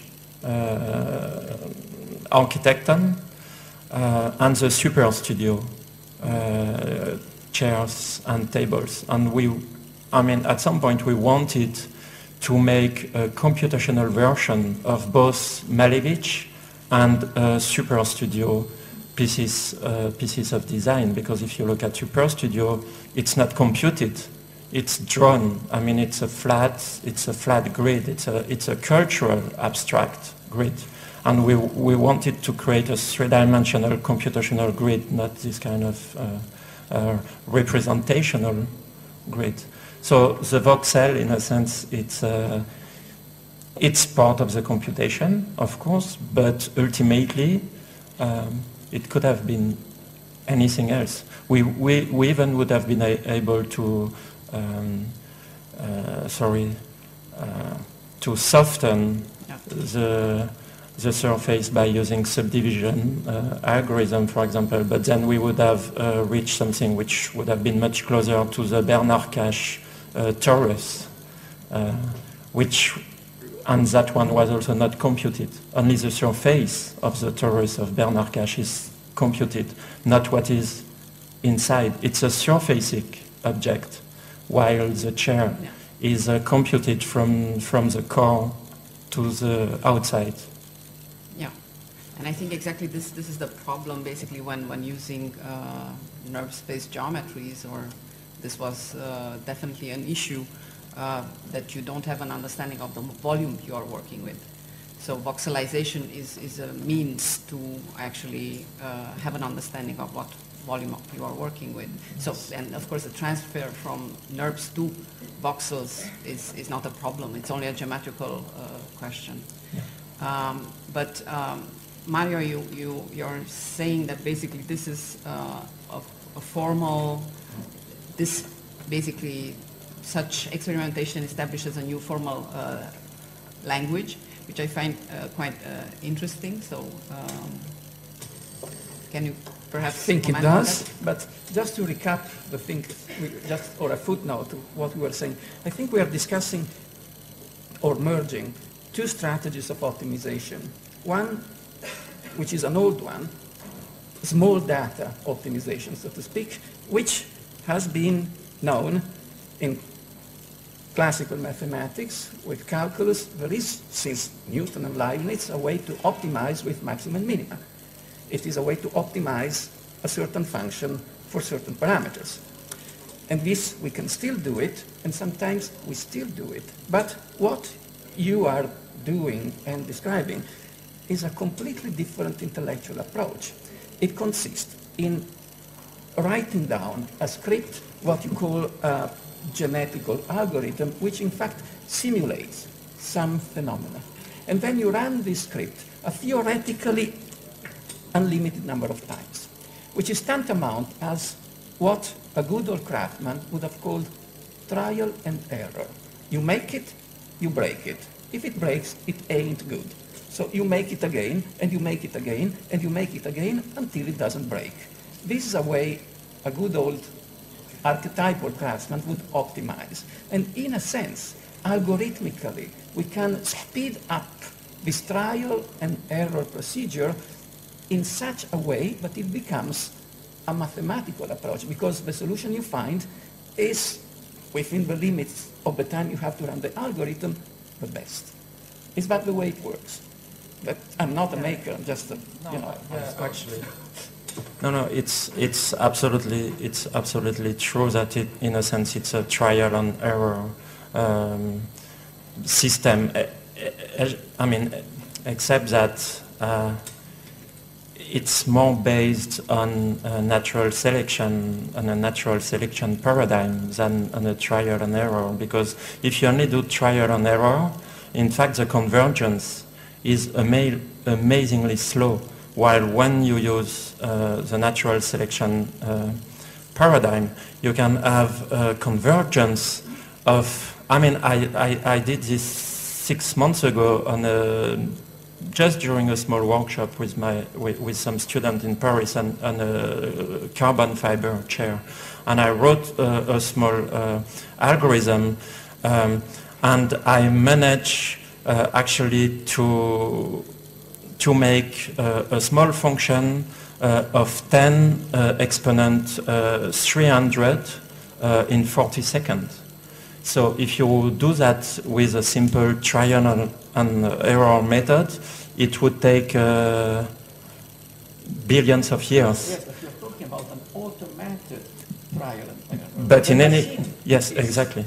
It is the craftsman. Yes, but in any case, it's true that it's some sort of equivalent to an automated trial and error method. But now we also have let's say, smarter algorithms which are much better than genetic algorithm, because, for example, with the genetic algorithm, you generate optimal individuals. But now we have computational methods which allows to optimize the generator itself. So you know after optimizing the generator that everything which will be generated will be good. So it's much faster, and it's based on slightly different natural paradigms. Yeah, and I would just like to add to this discussion a little bit, because for me this discussions always in architecture, what is a right kind of algorithm, or good or bad, and I try to, that's why intentionally I was showing this Japanese project, because there was 4 or 5 radically different algorithmic or data approaches in it, and for me it's always a question of order of scale of a problem that you're looking at, and design intent. And I had quite a bit of conversations last year with Giuseppe Longo. He's a kind of mathematician, but also he works with quantum biologists, and so he was talking about similar issues in science in terms of depending what is the scale of the problem, so the appropriate abstraction. So for me, I don't think there is one right approach, but it's almost a question of resolution again. What kind of logic we apply at certain. So in the Japanese project we had nerves, but we also had agents, and we also had this kind of physics data, and it all works together. And it's also a question of option explicit, or how you actually transcode or make these different layers of abstraction, and also external data talk to each other. So it's really the idea of synthesis again, heterogeneous synthesis that architects supposedly masters of. So. Mm-hmm. I don't think I answered your question. Yeah. I eluded it. But it's always the same story. Do these new tools really bring about, in some deterministic, inevitable ways, the forms we are discussing? As always, we are interpreters. We feel a certain spirit of the time, in this case a scientific and technological and a cultural technical environment, and we give shape and form to it. This is our job. This is our specialty.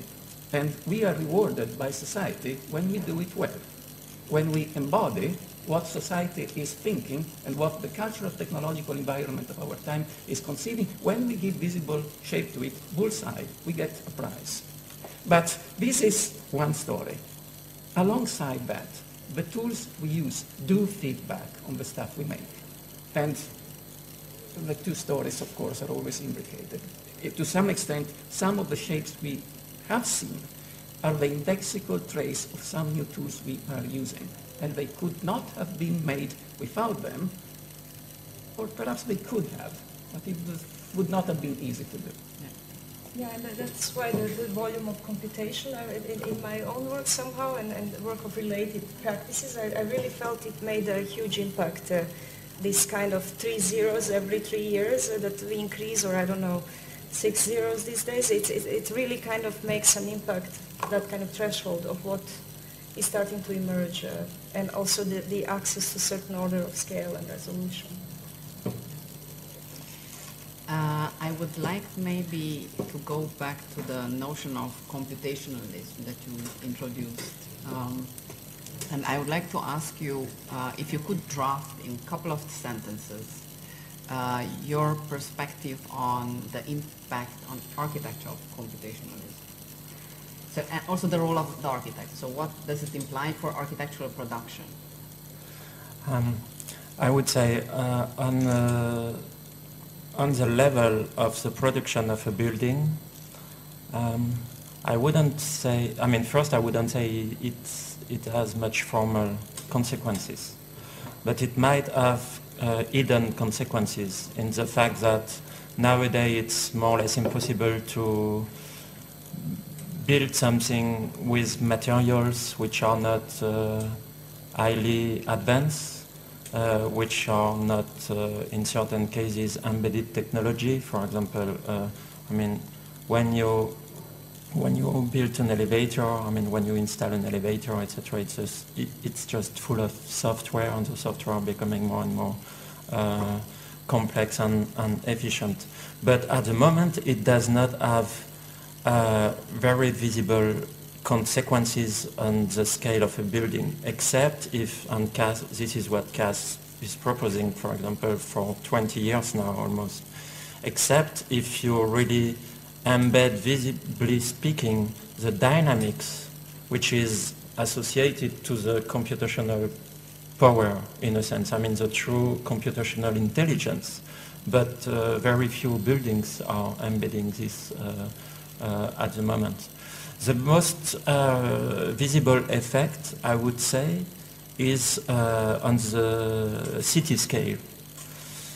Because if you look at Miami, I mean, the skyscraper in Miami, they really emerged like mushrooms, you know, in the 80s, because it was a way to recycle, or let's say to wash the narco dollars, I mean, the money which was generated by drugs. And the funny thing is that today, when you look at the way cities are built, it's a similar phenomenon that we see. Everywhere you see office buildings, which are financed by banks, etc., etc. We more or less know that most of them are going to remain empty, because more and more people are going to work at home, etc. But in a sense, it's also a way to recycle this amazing amount of money which is generated at every instant on, let's say, at the stock exchange. So I would say there is some sort of relationship between these two phenomena, but the most direct link, I mean, the most direct consequences are probably not architectural, except, again, we can see a parallel between San Gimignano in Italy with the towers built by the new aristocracy and bourgeoisie, actually, which was very much criticized by Alberti, for example, and what is happening now in the city. But for me, computationalism, I mean, the deepest consequences of computationalism are not at the very moment in architecture, not in a visible way in any case, because again, you can, I mean, by definition, it's hidden, you know. I mean, this building, it could have been built, I mean, it's old, basically, but we don't see the technology into it because it's embedded, or maybe we see the beamer and etc., but we don't see the Wi-Fi waves. You see what I mean? Don't you think there is a technology embedded in the forms we manage to create? we make a form, we use tools, and inevitably there is a high degree of technicity. There is, yeah, but there is a high degree of technicity, but it's not that visible. In fact, the highest tower in the world in Dubai, you know, the Burj, don't remember the name, but you see which one, 800 meters. It's really full of technology.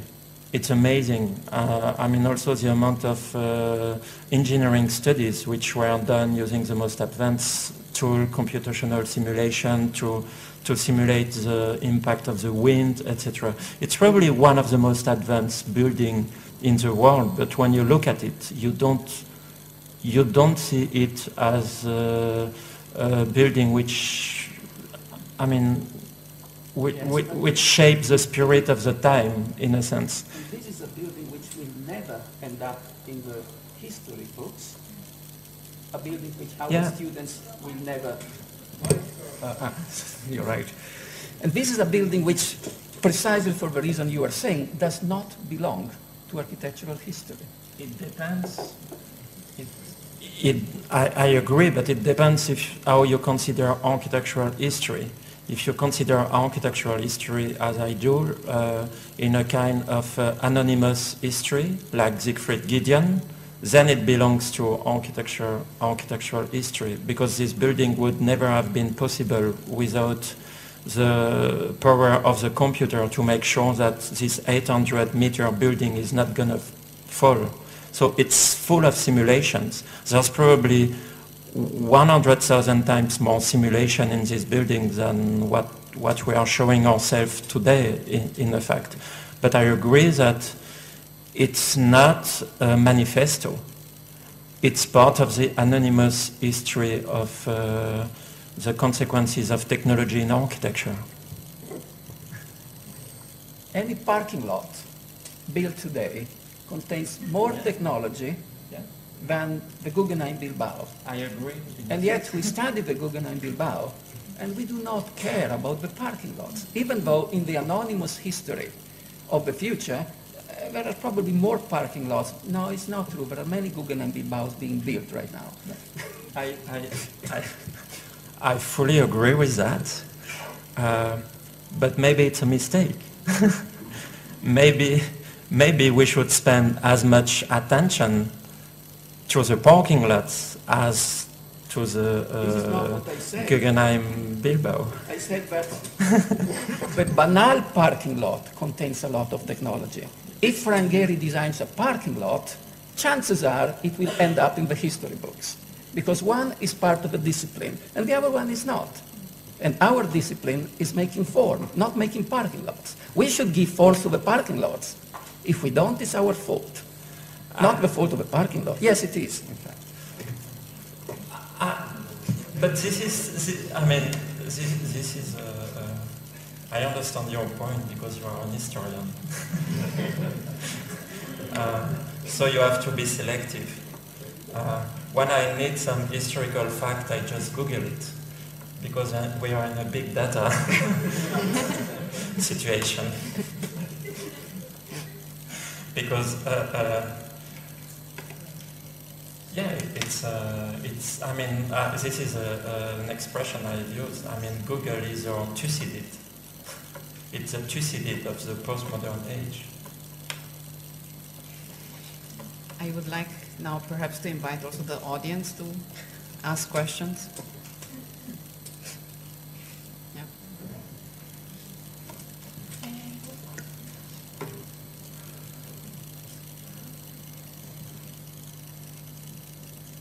Hi, I would really like to thank you for your presentation.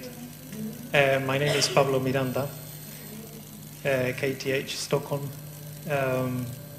I really like to congratulate you for your presentations. It was really interesting, and I was hearing first Philippe's presentation of money and computers, and then I sort of kept on thinking about that when I saw the other ones. Because I was thinking that that Philippe was going to bring at the end the whole Bitcoin thing, because it's quite an interesting phenomenon when one thinks of value and computation.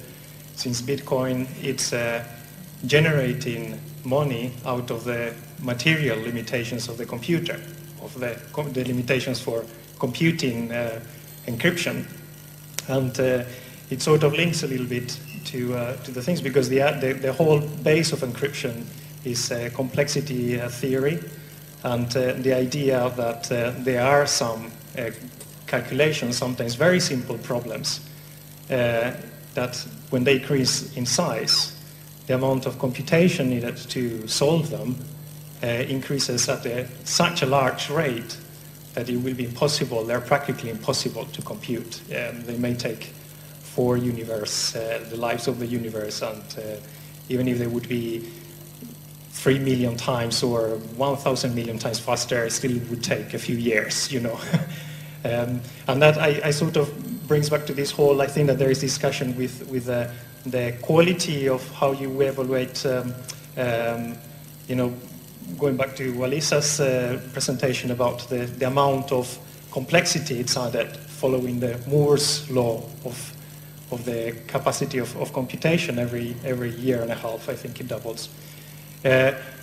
How, I mean, I think, I don't really know, but it sort of opens a lot of questions about the relation between the material limitations of the computer, how it changes, how we can compute more all the time, and the value of the things that we generate with it. It's something computed 4 years ago, suddenly going to be less valuable somehow, because, you know, we can compute things that are much more complicated now.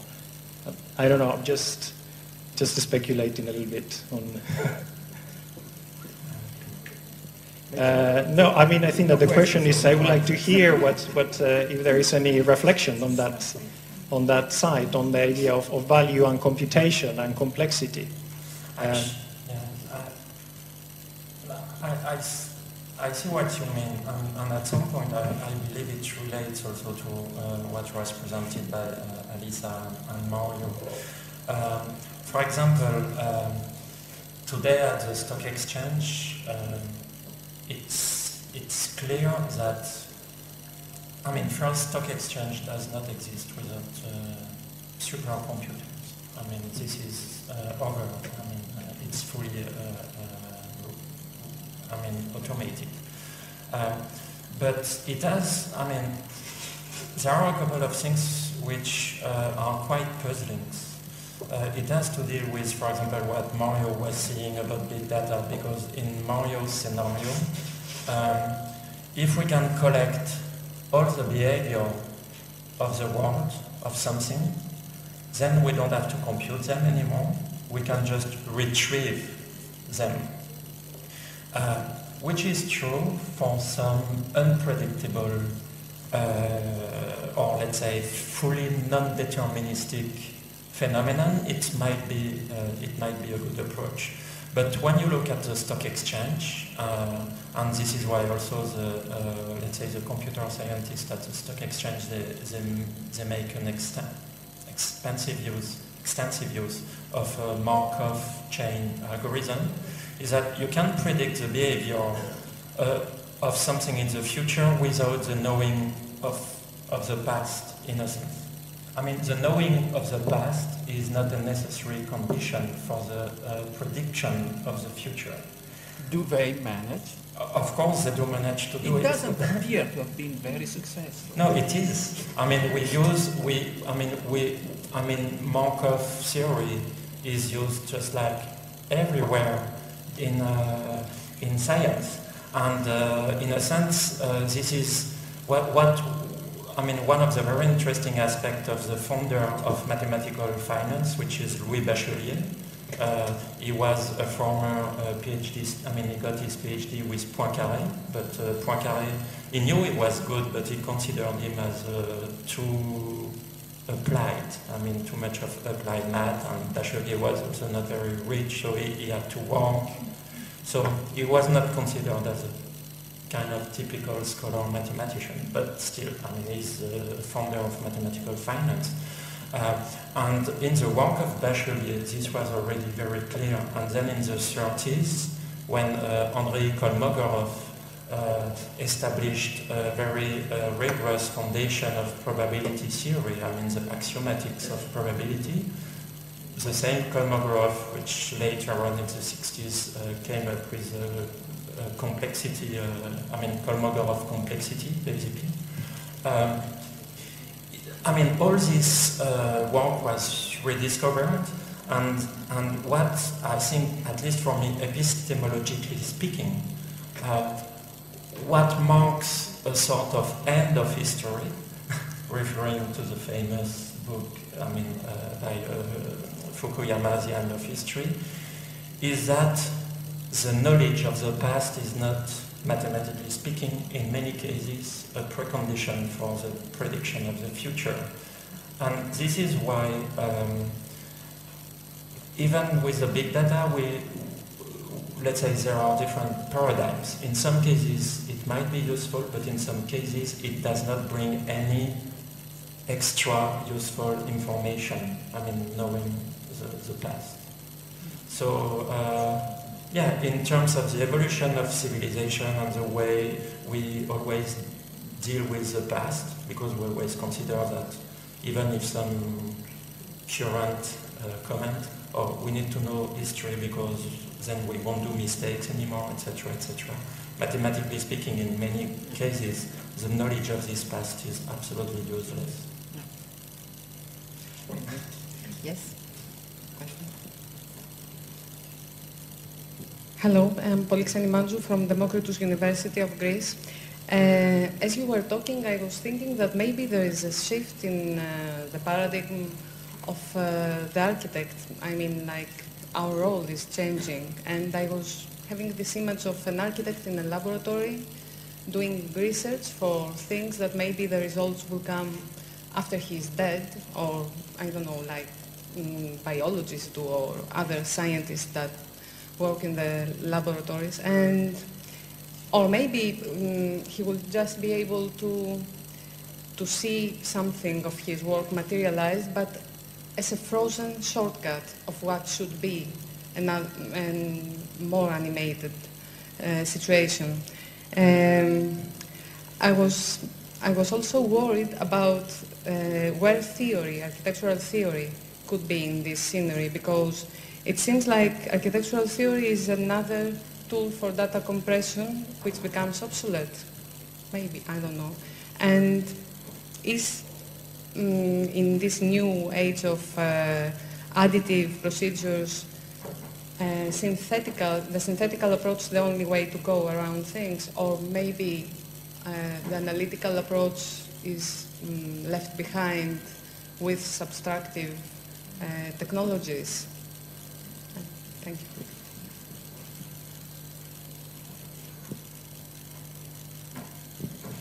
You address that question to somebody in specific, or just? Just a footnote, if you have to be brief. The end of theory is a theory. There is a theory on the end of theory.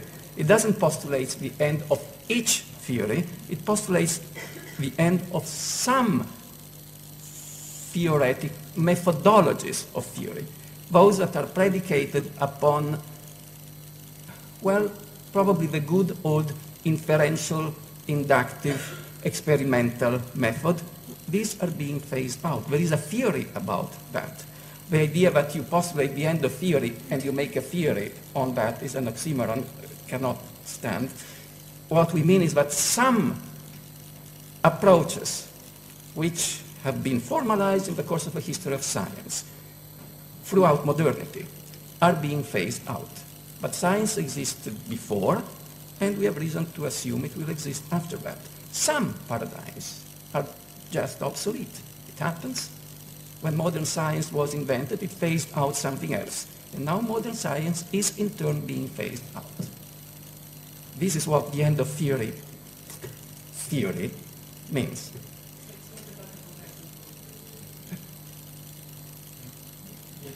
It is, and we know how to deal with it, and we know how to use it. This is what the theory is about.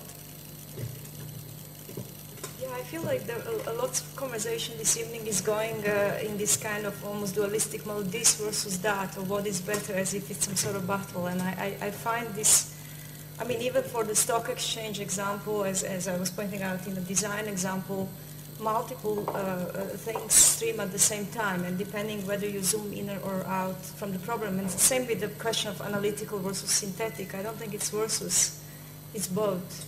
We use all this and more to kind of, and everything we have in order to address complex synthesis. So I'm not sure that this kind of good versus bad conversation is very productive. But your question about different roles of architects, I think it's obvious. I mean, not only architects, but all the professions. I think this kind of boundaries are being blurred in accelerated way. But for architects as well, even this idea of scope or different resolutions or different orders of scale that we can access right now, naturally, what I was trying to say, superpower of synthesis, of creative synthesis. And you see that, for instance, with data visualization in science. In order to read certain findings in science from large data, you need to do data visualizations. Now, if we talk about data materialization, for lack of the better term, just on the fly now, you know, that kind of has, if you look at voxels, a few more dimensions at least, or indeterministic number of additional dimensions in terms of complexity. So in a way, I think it's a question of general acceleration of agency. So for architects as well, but I guess we should remember our superpower, which is this idea of synthesis of multiple agencies with any tools we got. So it's not the question of good or bad, I think. Yep.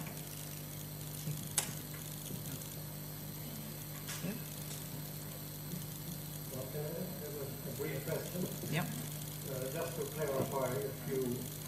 Just to clarify your position now as a person that is active in the field.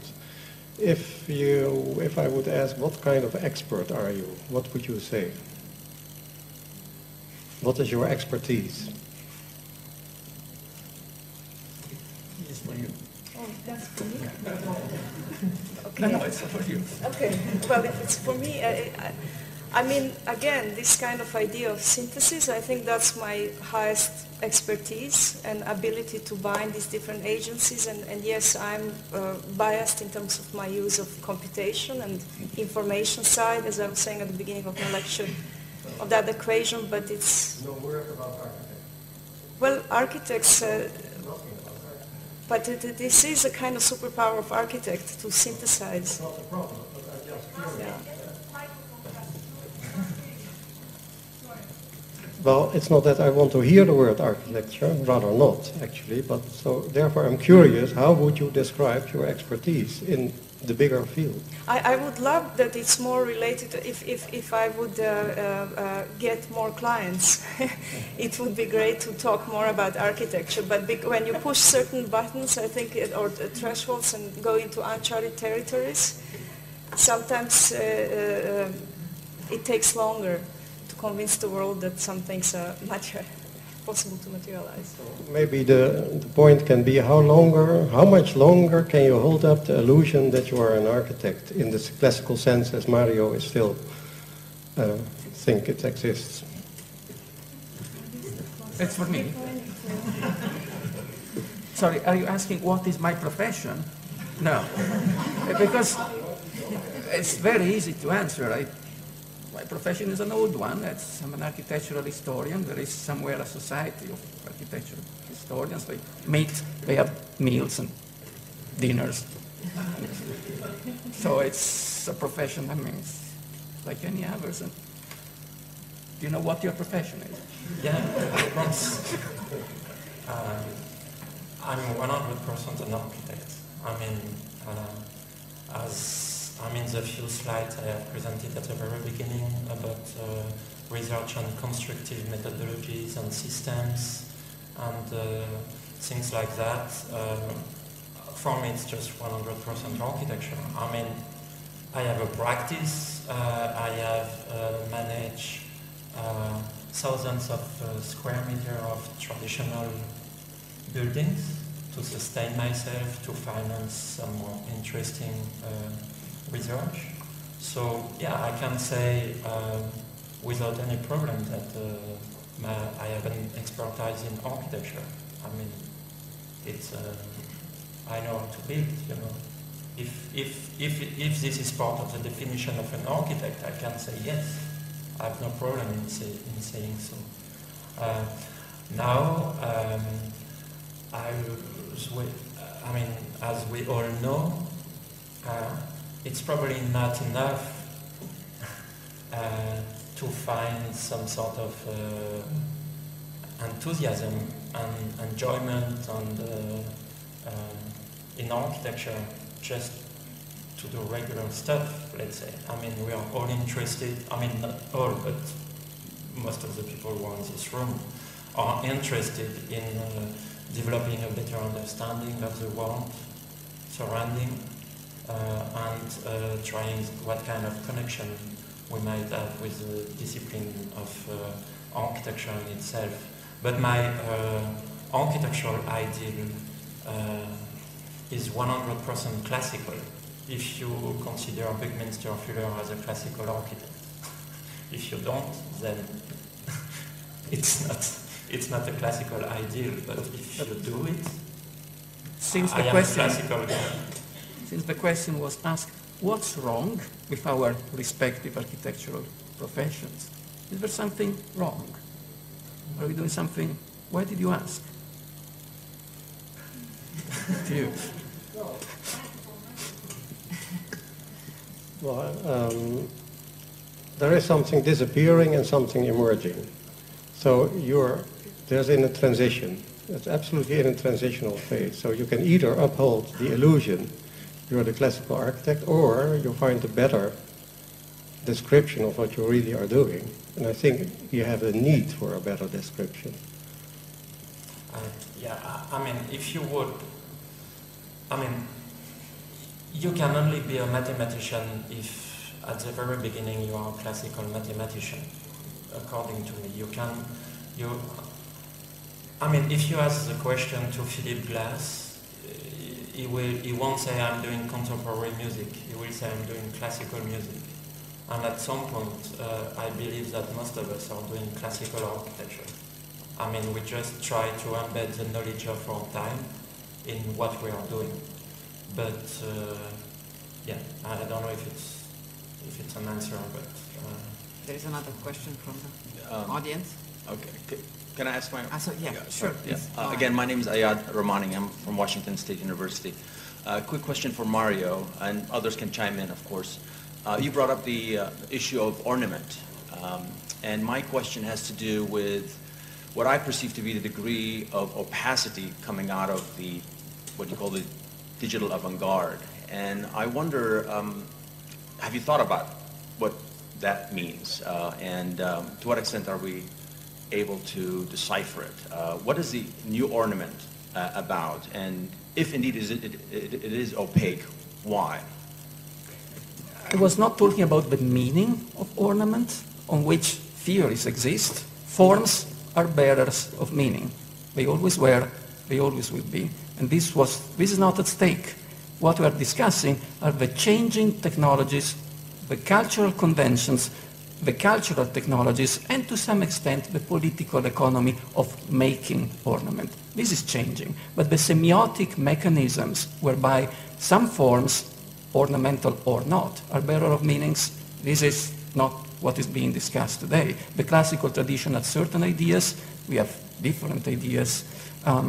We are just talking about the techno-cultural and to some extent technological and economical implication of the fabrication of ornament. This is changing in a very dramatical way, and this we have to be aware of.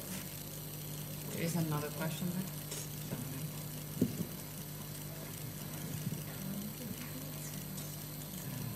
I'm Lenka Brogerova. I'm from the Faculty of Architecture from Prague.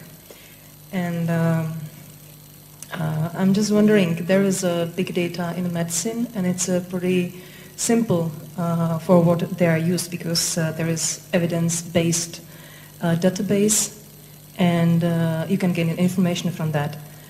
I'm just wondering how this big data can make architecture better, and how they can appropriate it to the new world we are speaking about now. So what is it for, the big data? And maybe one more addition, in the 19th century, they also thought they have a big data. And they used some system to organize them. For example, Darwin organized a system on the big data he was able to collect. And we do have also some new methods. So there is not only numerical analysis, there are new methods like the bias methods, how to organize the big data, how to deal with them. So would it be possible to use it also in architecture?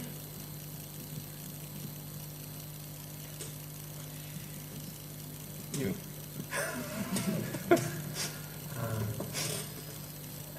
So you made a comparison with medicine, right? I just said that in medicine it's clinical. Yeah, I mean, you made a comparison with the databases in medicine. Yes? That's what you mean.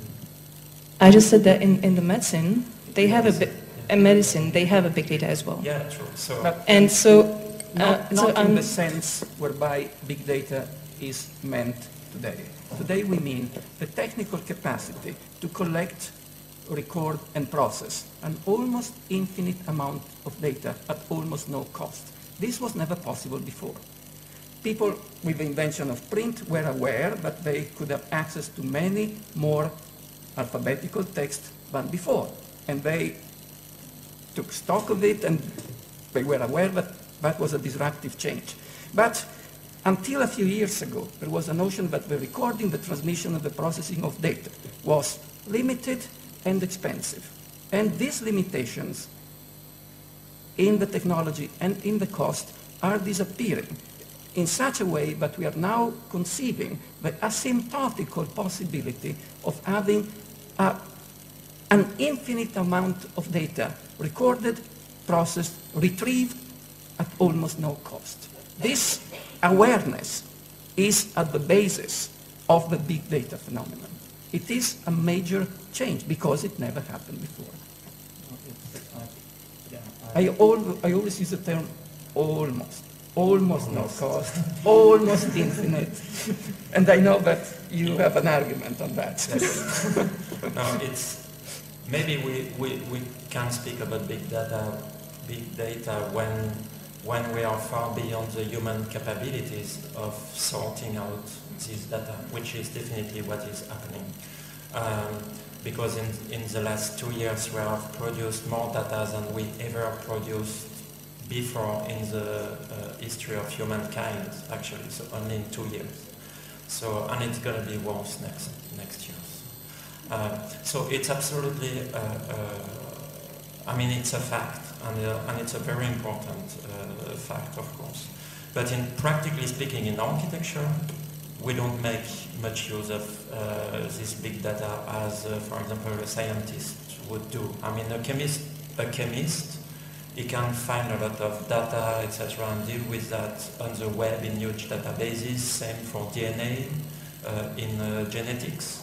And yeah, obviously there is not a real equivalent of that in architecture, except maybe for steel profile, construction component, etc., etc. So it exists, but I wouldn't say it's as radical as what can exist in astronomy, in which you literally have, I mean, terabytes of available data that you need at every instant, almost.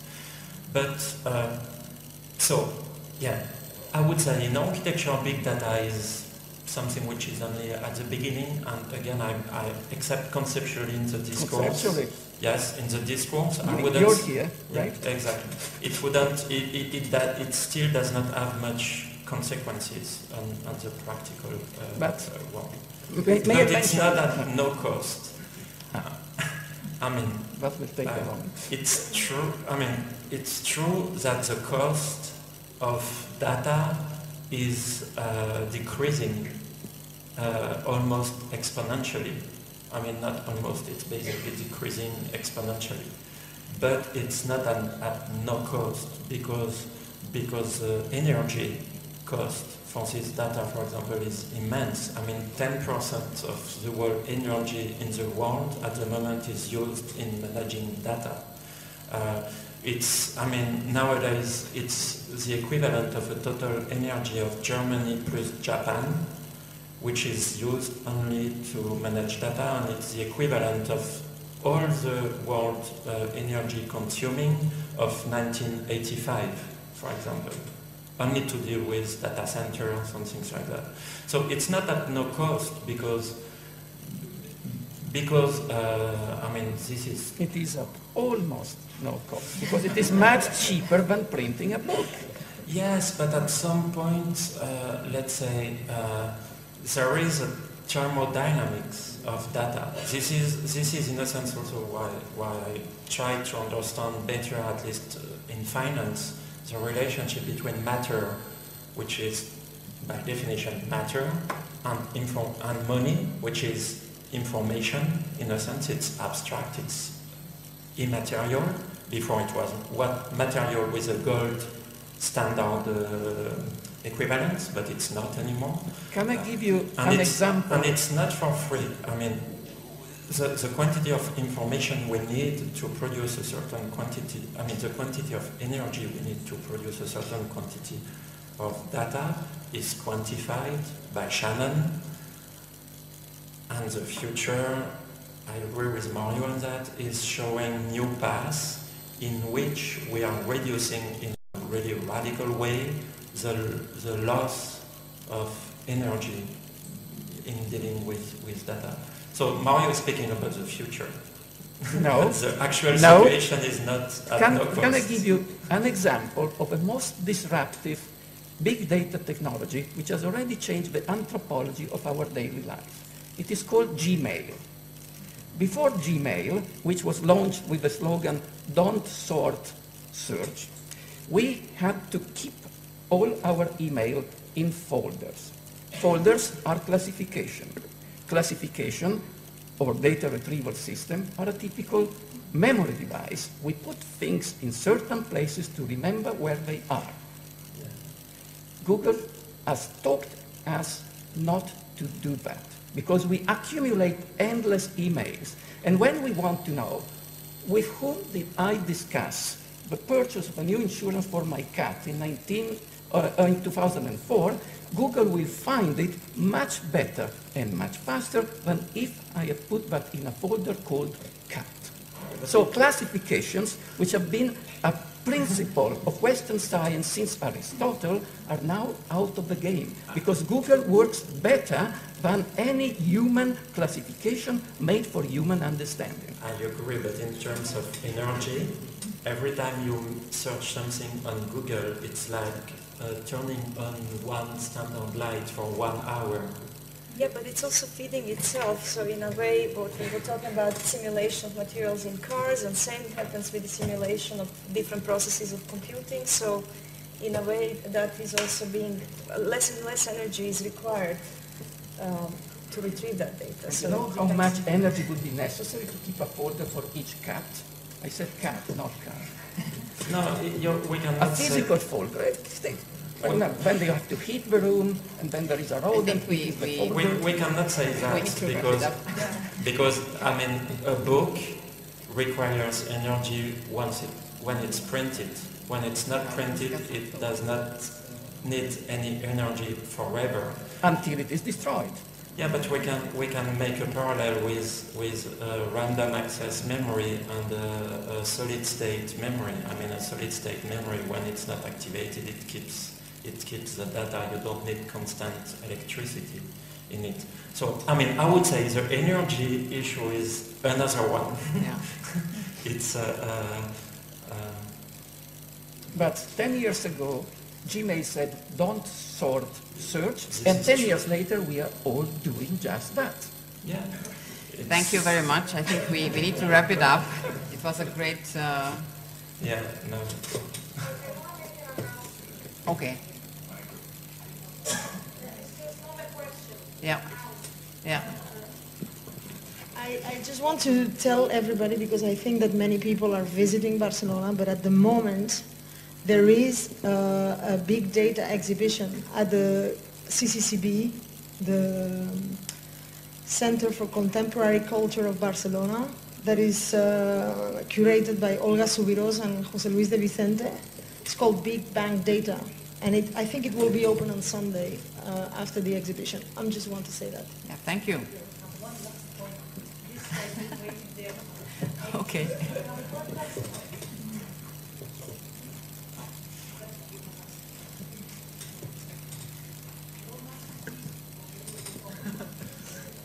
Hi. Thank you for a great panel and very evocative presentations. My name is Daniel Cardoso and I teach at Penn State in the US.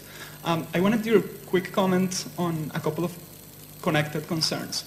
The first one has to do with the way computation played out in different ways in your presentations, but always with a certain sense of being a sort of post-historical, post-cultural, sort of as if computers or systems were outside the control of social actors and institutions.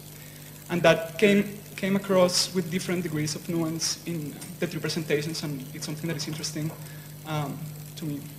Because as we know, there's all these kind of layers of decision-making and human social actors involved in the development of these technologies, which are not unmanned. And the second concern has to do with a very precise and interesting definition that Professor Carpo made about the discipline. And he said that we are interpreters. And that's fascinating to me in a way, because that puts architecture in a sort of, well, in a very particular role in which we are responding to a sort of spirit of the time and sort of giving it a sort of representational body, or we embody the spirit of the time.